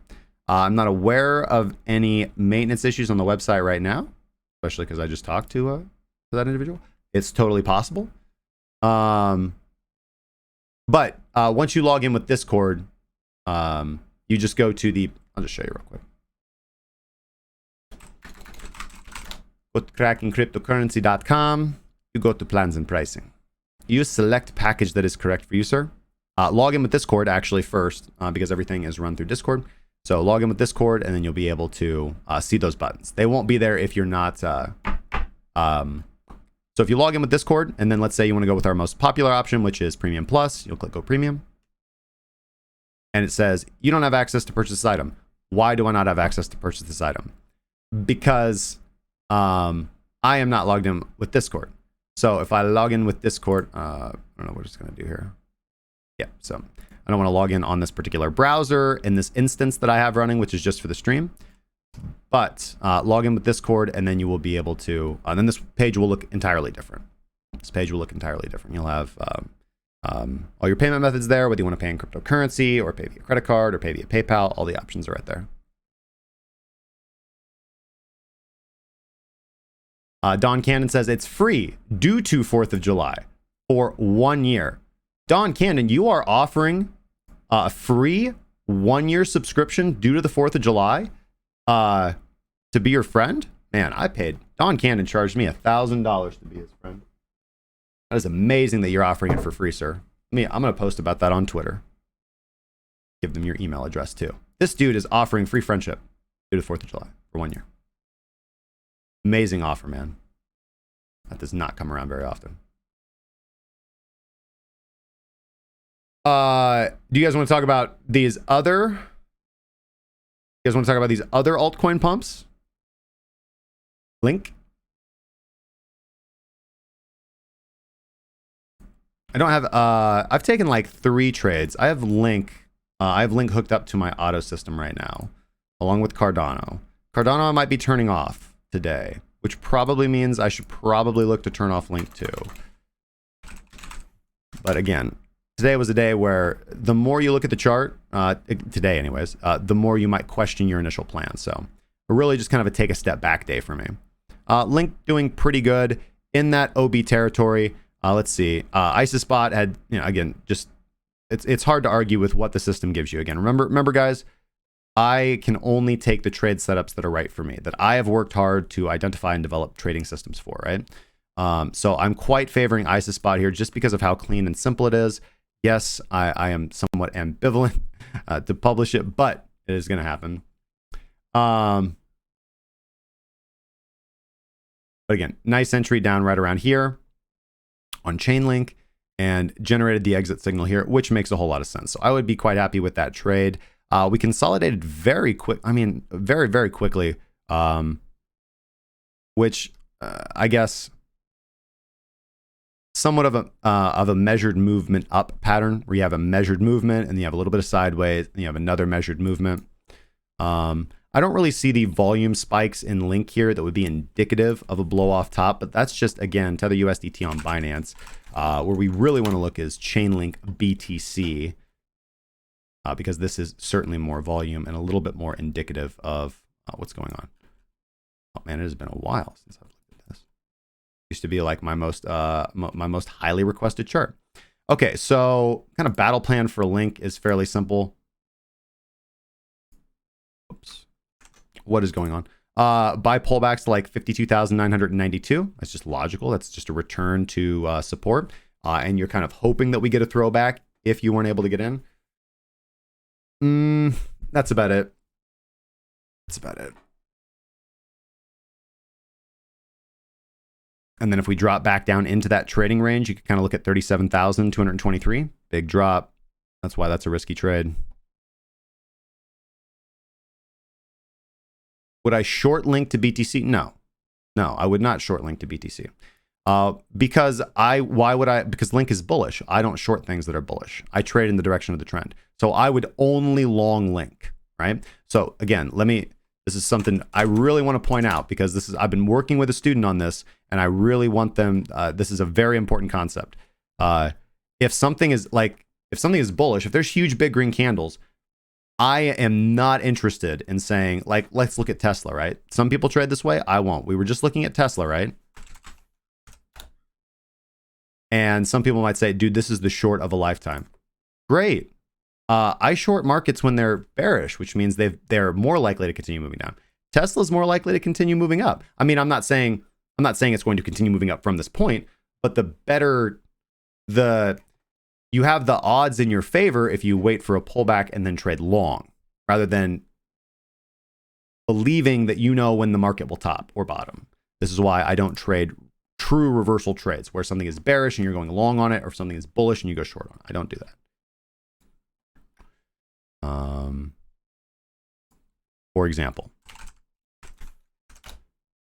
example, Link, right? I would only consider going long on this. Why? Because it is clearly bullish.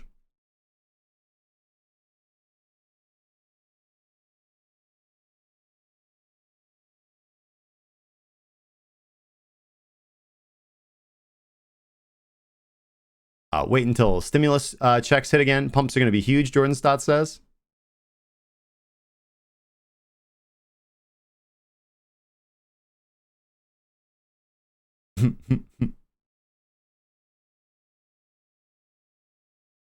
Well, that is some good fundamental analysis, Pi. I like it. Okay, guys, let's get into today's news with today's cryptocurrency segment. Let's go.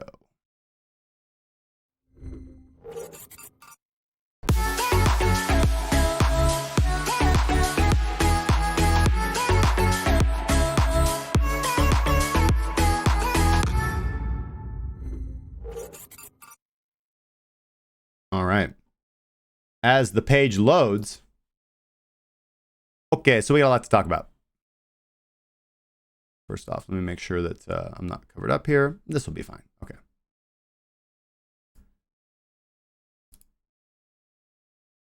Okay.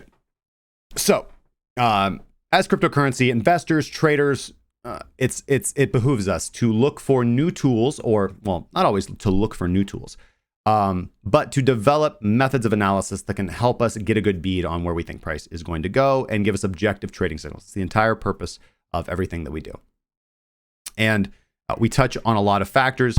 What's really cool about Bitcoin, I think the data is more relevant with Bitcoin, but what's data that we don't have from stocks and other financial assets, for example, we have on-chain metrics, and these can be really powerful when we look at where price might go, right? It helps us determine sentiment. It helps us determine what the miners are doing. When miners are feeling the squeeze, for example, there's a lot of really, really good metrics, like is money flowing into or out of exchanges? We can tell that from the blockchain. How long are UTXO sets being held? Are new coins moving? How many people are hodling Bitcoin?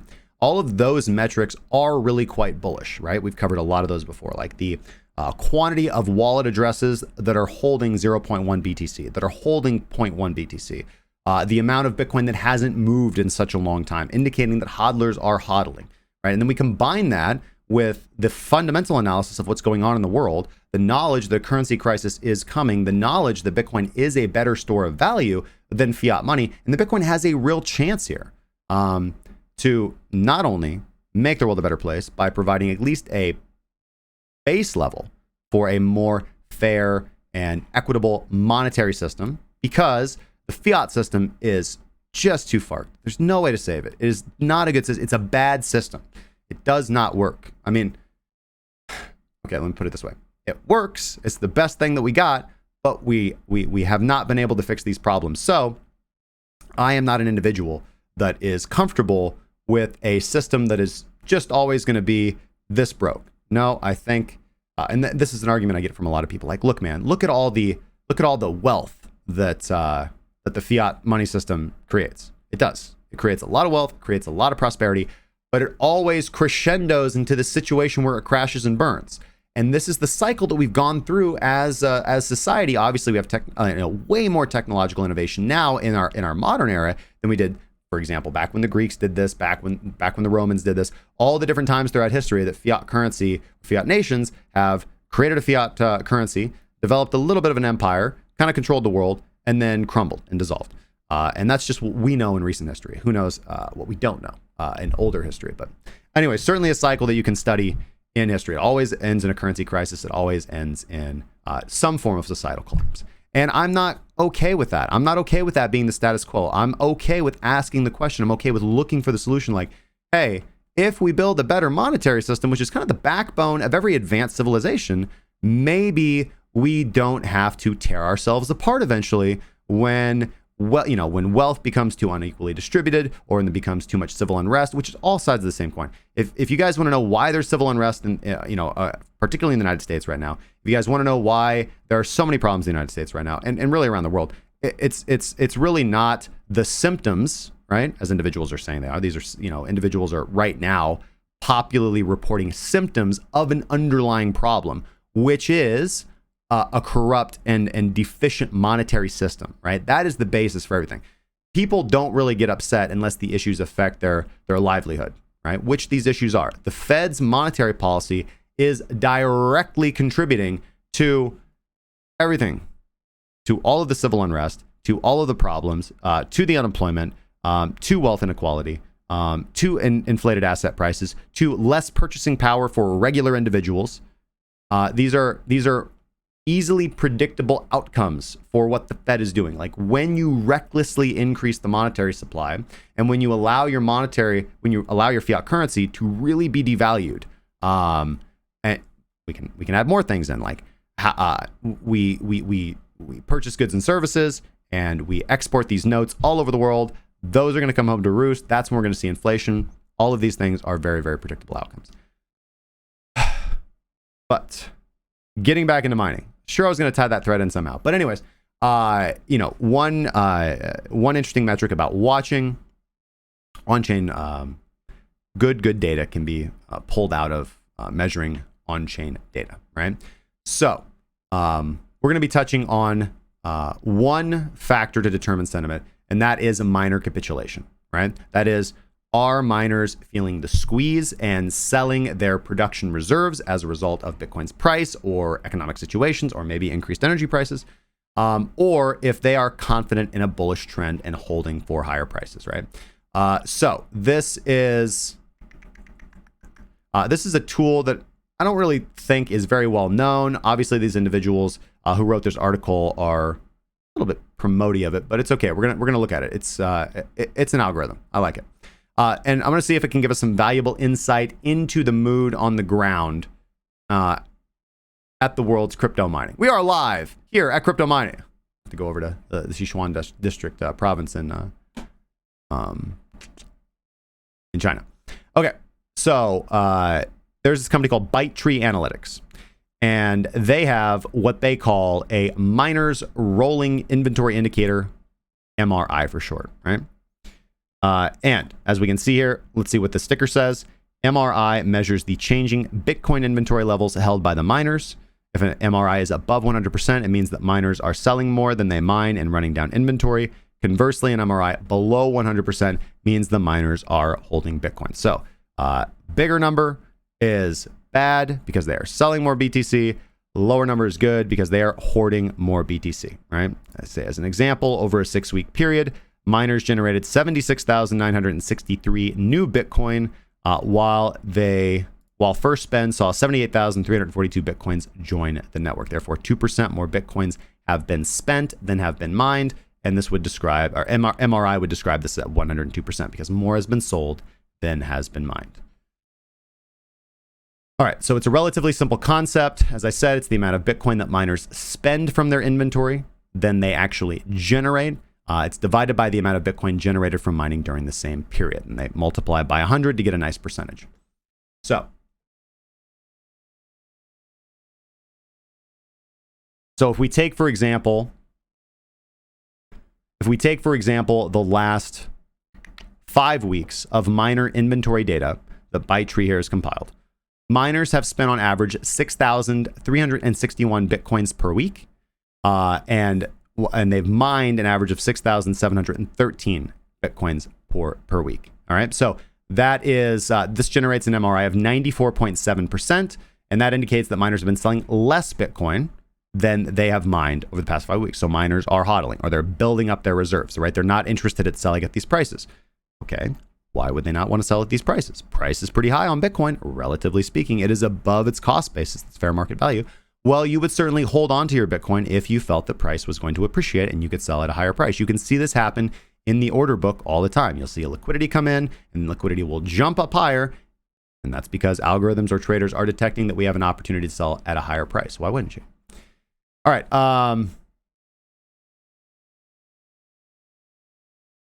Now, this is where this article gets interesting, because this is how I would easily interpret the data as we've come so far. If miners are hodling Bitcoin, that is bullish because they would want to sell at a higher price. And if they are selling more Bitcoin, then obviously that is bearish because there's excess selling pressure coming onto the markets, which moves price down. And it also just indicates that miners want to sell. Like, if miners want to sell, man, maybe you should be selling. Okay, sounds pretty simple. But as I said, at first it would seem to me that an MRI below 100% is bullish, right? That means that miners are selling less than they spend. Because, sorry, lost my train of thought here. Since miners would be hodling if the MRI is below 100%, and if MRI is above 100%, that would be bearish because miners are selling it off. But ByteTree conducted a study here which seems to suggest that the opposite is true, right? And they did this by trying to calculate profits. Here we go. Here's the source right here. This one. They did this by trying to calculate the profits from trading in a variety of scenarios given the MRI data. All right. So they looked at scenarios where one trader holds when the MRI was bearish and one trader sold when the MRI was bearish. You know, for example, they just tested out different strategies. Like, what if I buy when it turns bearish? What if I sell when it turns bullish? So just kind of testing almost exactly like we do, like an objective indicator strategy. And they also calculated the opposite, right? If one were to hold when the indicator is deeply bullish and sold when the MRI turned bearish above 100%. So what they actually found out in this analysis seems to be pretty counterintuitive, contrary to what I would initially think, or what I think anybody would think, looking at this. Like, oh, you've got an indicator that tells you when miners are selling more than they're selling more than they're mining. Okay, if they're selling more than they're mining, that's probably bearish. If they're holding what they're mining, that's probably bullish. But that does not seem to be the case. Holding Bitcoin when MRI was bearish, meaning miners were selling more than they bought, led to greater returns. And if you held Bitcoin during periods when MRI was bullish, that led to losses, right? So counter trading the MRI indicator, these guys found, beat the buy and hold strategy long term by selling Bitcoin when the MRI drops below 100% and hodling when the MRI turned bearish. So again, selling when miners were holding more than they were selling when miners were selling more than they were mining, and holding when miners were holding when they were mining.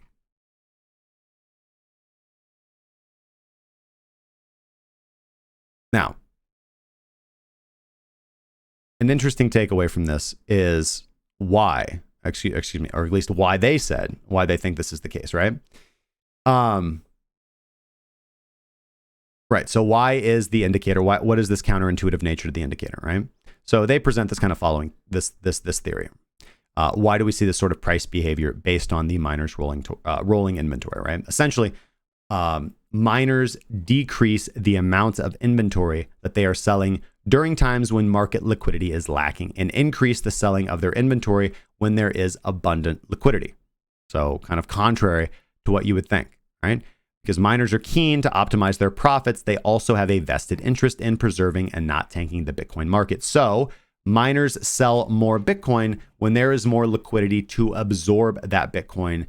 If there's not, like you guys know this from trading low sats perhaps, if there's not a lot of liquidity in the market and you've got a relatively large bag and you market sell, you are potentially going to move the market down quite a little bit. Conversely, if you are, if you put a $30,000 market sell into Bitcoin, XBTUSD or BTCUSD on ByBit, you're not really going to move the market at all because there's so much liquidity to absorb. So miners are being polite here. Like, they care so much about the Bitcoin network that it seems that they wait when there is excess liquidity to absorb their sell side flow, then selling when there is reduced liquidity, which would negatively impact the price of Bitcoin. So miners sell more Bitcoin when the market has plenty of liquidity and can handle the selling pressure, and they pull back when they see that the market is lacking liquidity and would be damaged by a significant sell-off, right? So in other words, the MRI, at least as they describe it, is a good proxy for liquidity in the Bitcoin marketplace. Not necessarily a directional bias indicator, but a proxy for liquidity. And liquidity is a good proxy for how healthy the market actually is. Therefore, if we really kind of apply their back testing here, then an MRI above 100%, we could consider bullish. Like, should we hold our positions? Well, is the MRI above 100? Yes. Since it indicates that the Bitcoin market has abundant liquidity and demand, which can often lead to good breakouts and continuation of price appreciation in market cycles. And the MRI being below 100% is bearish because it indicates that the Bitcoin market is lacking liquidity and demand, which means indecision, which means if individuals come in and start selling high very quickly, got a problem. So you guys can check out Bytree as a pretty interesting data terminal here. I'll leave a link in the description below. Presents some of these on-chain metrics. You guys can also go check these out at Glassnode if you want. That's what I utilize. And you guys can kind of observe this if you want to and reach your own conclusions. Always trying to present you guys with new information and data. And the nature of Bitcoin's transparent and public blockchain data, again, as I kind of said at the very beginning, gives us the insights for all sorts of metrics that individuals can base and build their strategies on. So I really do. I'm a data guy, so I find stuff like this fascinating. So just presenting to you guys. And I'd be interested to get your thoughts and opinions on this as well.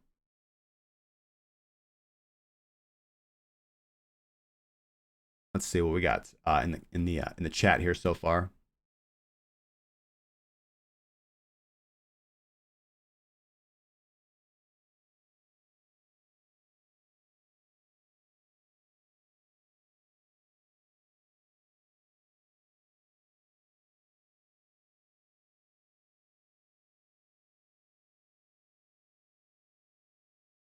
Let's see here.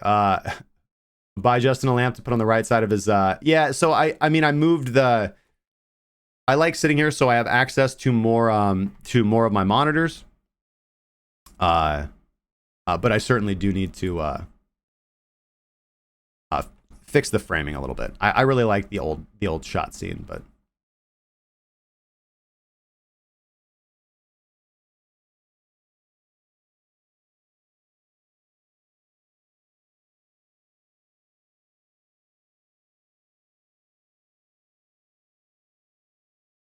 Jordan says it would be cool to have some live trading of you guys during the stream, or Justin gets interrupted by you guys trading and you getting interrupted by important news and techniques. That's my entire day. That is my entire day. And yeah, we've got a lot of ideas and things that we could do. Tommaso Marasa asked, is Dogecoin a meme? It is. Listen, Dogecoin is a meme. Yes. But it also might be a profitable trading opportunity. Earlier in the video, I have to rewind a little bit, but I did some Dogecoin analysis. As I said, it's pretty simple. We got something, I would say, a rectangle bottom pattern. So if we do break out, price could move to 41 sats and stop loss below 25. However, or at 20, if the daily closes below 25 sats, that's generally when you would want to exit the trade. Wouldn't enter now. Price is just coming up to resistance, so we could blow through here, and I missed the trade. Oh, my dear Lord, I don't know. I'm going to wait for the setups that I like. This is not necessarily one of those. You can take the breakout if price breaks out above 33 sats. I would set a limit entry at 33 sats and wait to see if price pulls back, fills your entry, and then you can get that nice movement to 41 sats. Other than that, you can try and buy at about 25 sats, 25, 26, which does seem to be the lower area of the trading range here on Dogecoin. And enjoy the TikTok. Enjoy the TikTok meme. Embed says, what if miners are just selling once their accumulated BTC hits a specific value? Wouldn't that also explain the inverse MRI results?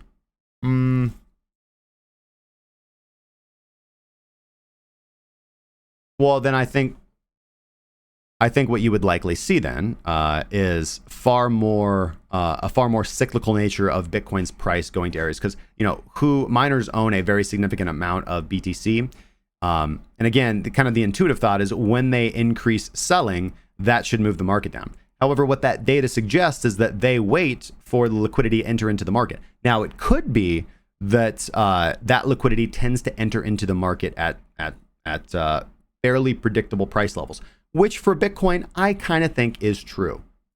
So for example, let's go back to my volume profile analysis and let's look at very popular price levels. Why, popular price levels are price levels where Bitcoin is traded at a lot. And why is Bitcoin popular at those price levels? Because for whatever reason, that is where liquidity comes into the market. So we can see here in 2018, Bitcoin was very popular around $6,500. Look at all the times Bitcoin was $6,500 in 2018. Very popular price. In 2019, briefly, Bitcoin was popular around $3,700. Okay. In 2019, when we peaked in June in the bull market, we were pretty popular around 10,000 there for quite a while, oscillated around 10,000 before eventually breaking down. And Bitcoin's very popular right under 10,000 right now. So, those are areas where there's a lot of liquidity in the markets because for whatever reason, people enjoy selling there and people enjoy buying there. Obviously, I think 6,000 makes sense. This was kind of the cost basis, fair market price, area of average entry for the majority of individuals involved in Bitcoin. And just mathematically, if you do the stats of prices bought at different levels. And again, it's the fair market value of Bitcoin if you look at kind of the cost of energy production in general. So I think that while that might, while I think you have a good point that, are miners just selling once they're accumulated BTC at a specific value? That's a natural human way to think. So I'm certain that some miners may think or act that way.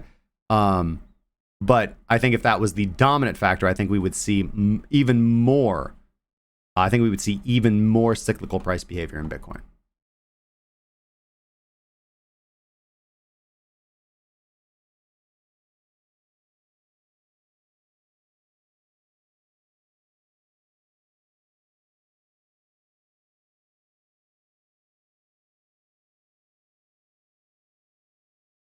A challenged investor says, in a bull market, it would be great to know correlation between pairs to build an investment portfolio with gains greatly outweighing losses. Well, sir, it is always great to build a portfolio where the gains outweigh the losses. That is our goal here.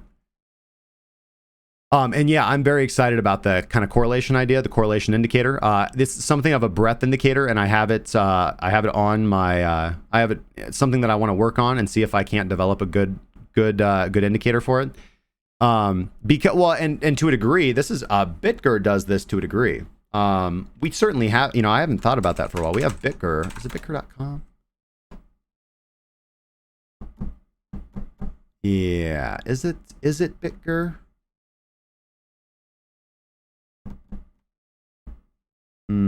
No. What was that? Shoot. I haven't looked at that website in such a long time. It gave you correlation on all of the cryptocurrencies. So actually this tool already exists. I'm not going to dig through my bookmarks here on the stream, but I have it bookmarked. I will find that link.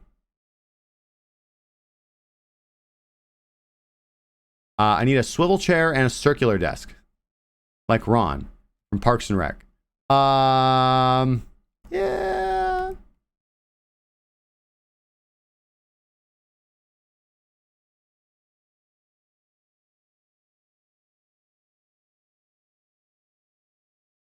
How long can Chainlink keep this up, Justin? Chainlink's been keeping this up for like 2 years now, or a year. It's been a year. So certainly longer. Certainly longer.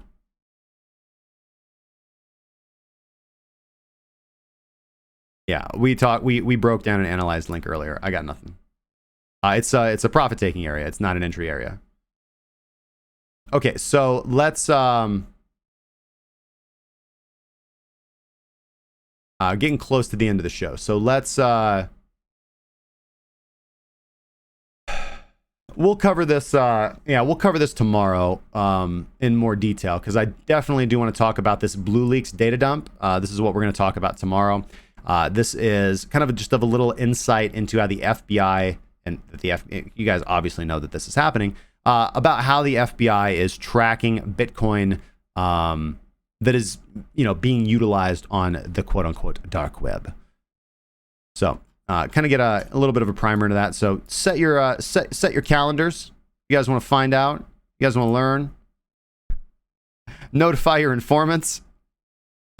All right. Overall, just brief market summary. Everything is relatively steady as she goes. I am in an active short on BTC right now at these price levels. If price ends up, I'm pretty happy with that. The only thing I'm kind of watching for is if price does end up consolidating and really spending too much time above 9,300, I'm just going to go ahead and exit, because again, we're right in the middle of a range. So this is, and we're not in extreme, we don't have an extreme buying opportunity. We don't have an extreme selling opportunity. So I am not getting very strong, powerful, clean objective signals. I believe we will around 8,600. That'll be a buying opportunity. And obviously breakouts of 99.79. I don't feel that this is the area where we're going to move up to 99.79. I do think that we are going to see 8,600 first. So that's the current trade thesis. That's what we're doing. And we're going to make some money with that either way.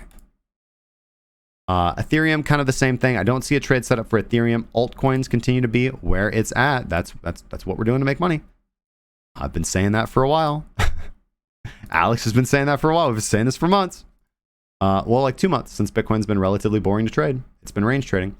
So that's what we're going to do. I've got quite a few altcoin positions opened up right now, and just continue to let them manage. Not going to be making a bunch of significant trades. I'm not seeing a lot of risk in traditional markets. I didn't really see anything in CFDs. I am passively taking the daily Forex trades that come up. And overall, things are going very, very well. It is the kind of closing out the first week of July. And I've generated 29.6 percentage points just in raw trade ROI. And overall, am up about 2% on my portfolio this month, on my trading account. Not really my portfolio, but I digress. Things are going really well. It's a good month. Just slow, passive, calm, easy, doing the same thing day in and day out.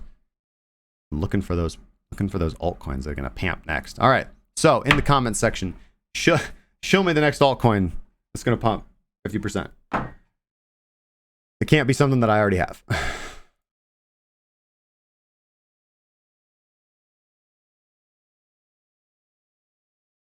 Tune in tomorrow at 12 p.m. and Justin teaches you how to cover your tracks from the FBI.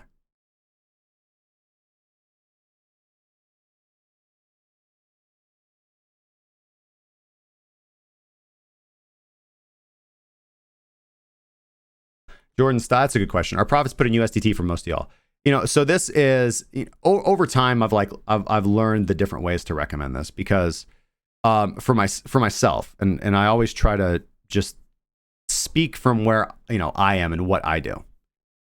I have a position in Bitcoin that I'm happy with. So why do I trade? Well, I trade because I'm good at it and it pays the bills.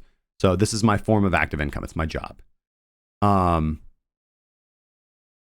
It is easier to do my job when my profits are stored in a stable currency, right? So I still pay the majority of my bills in fiat. So I am a dollar biased trader, right? I trade to make dollars, right?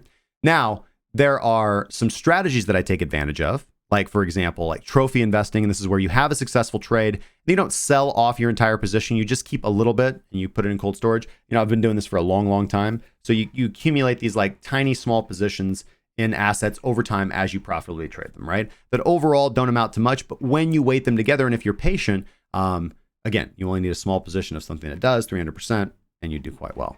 So that's one strategy that I do take advantage of. Certainly right now, almost all my profits are going into USDT or USD.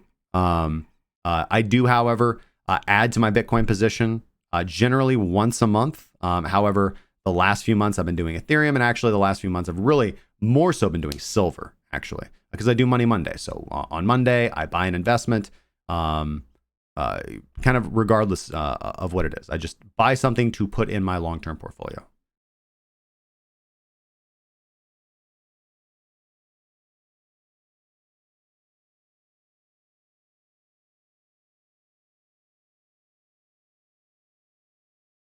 All right. And sorry, I forgot to put this in here. I forgot about XSPC before I go, right? Yeah, so speaking of the FBI and covering your tracks, if you guys care about cryptocurrency and privacy, make sure to go check out our friends over at Spectre Security. They are, they got a good team and they're working to put the power of your data back in your hands. And they've got a good Discord community. You can join them and take advantage of all that they do, right? Tell them Justin sent you. They're good people over there. Probably the coolest thing that they have, well, maybe that's just my perspective, but they got a nice private consultation. If you guys are concerned about your digital security or your digital privacy or your digital footprint, they can certainly help you to walk that down. You guys can go to Spectre, SPECTRE.crackingcryptocurrency.com to go right to their site. And you can, their Discord's linked in our Discord as well. You can see all their products, their services. You can download their wallet app for free because they do have their own cryptocurrency, XSPC. You can use that to participate in their ecosystem. All right. With that being said, somebody asked about my experience with FTX. Honestly, not so much right now. As I said, I have been trading on FTX kind of actively for the last week, and I enjoy it, right? Still small capital on there right now. I've had a couple banger trades. K and C, I'm looking at you. I am tentatively quite happy with it. Tentatively quite happy, right? They are very professional. I like the features that they've added. It's quite obvious that the team that developed FTX and the products that they have certainly kind of looked at, well, if you were a professional trader, or if you wanted to trade like a professional and you wanted access to a wide variety of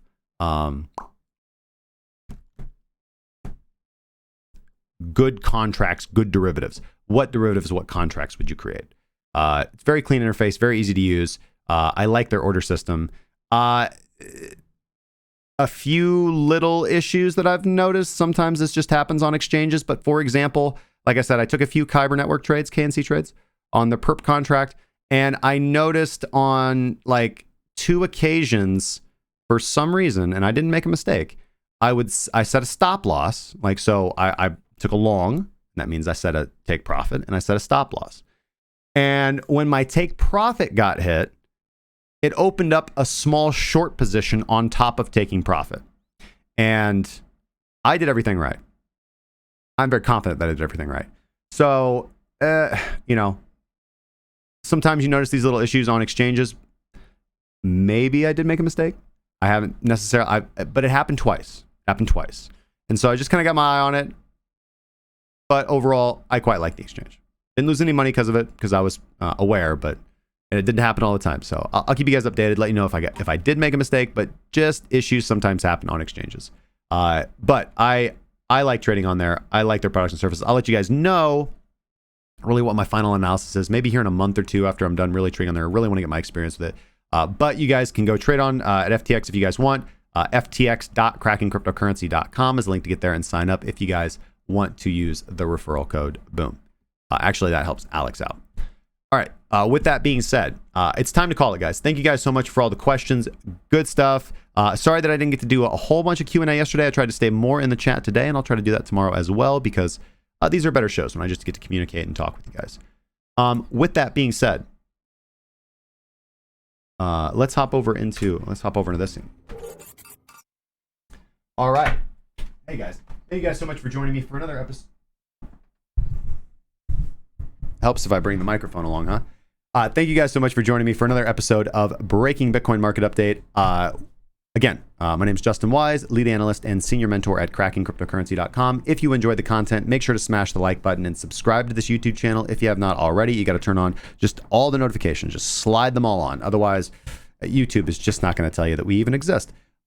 If you guys are watching on Twitch or DLive, you guys can support us by giving us a follow or a subscription. Obviously, if you have Amazon Prime, you can get a free Twitch sub. If you haven't taken advantage of that, helps the platform out and allows us to make and continue making quality content like this. If you guys enjoy the charting, if you guys enjoy trading, if you guys would like to join our community and improve your skills and take advantage of all the educational material that we've created, as well as our indicator suites, our mentoring, everything that we offer, you guys can check all that out at premium.crackingcryptocurrency.com. Link is in the description. Again, having a big sale for previous premium members that are no longer in the group for whatever reason, giving them an opportunity to come in and check out all the new products and services that we have added over the last year. Really excited about it. Look for those emails to be going out over the course of the next week. And again, if you are one of those individuals that was at the group at an earlier time, like last year or earlier, just any previous time, and you're no longer in the group and you want to come back home, you want to see everything that we've added, and you don't get an email, you can email us at support@crackingcryptocurrency.com or hit one of the administrators or moderators up in the Discord. We'd be happy to help you guys out. Other than that, we will be back tomorrow at 12 p.m. Central Standard Time for another episode of Breaking Bitcoin Market Update to provide you our analysis, to provide you our ideas. I'll see if I can get some of the other analysts on tomorrow so we can get a little bit more of their ideas and not just an entire massive wave of my thought process vomited out onto you guys. All right, you guys be good, be awesome. We're all in this together. Trade safely. Say something nice to your mother. I don't know, just random.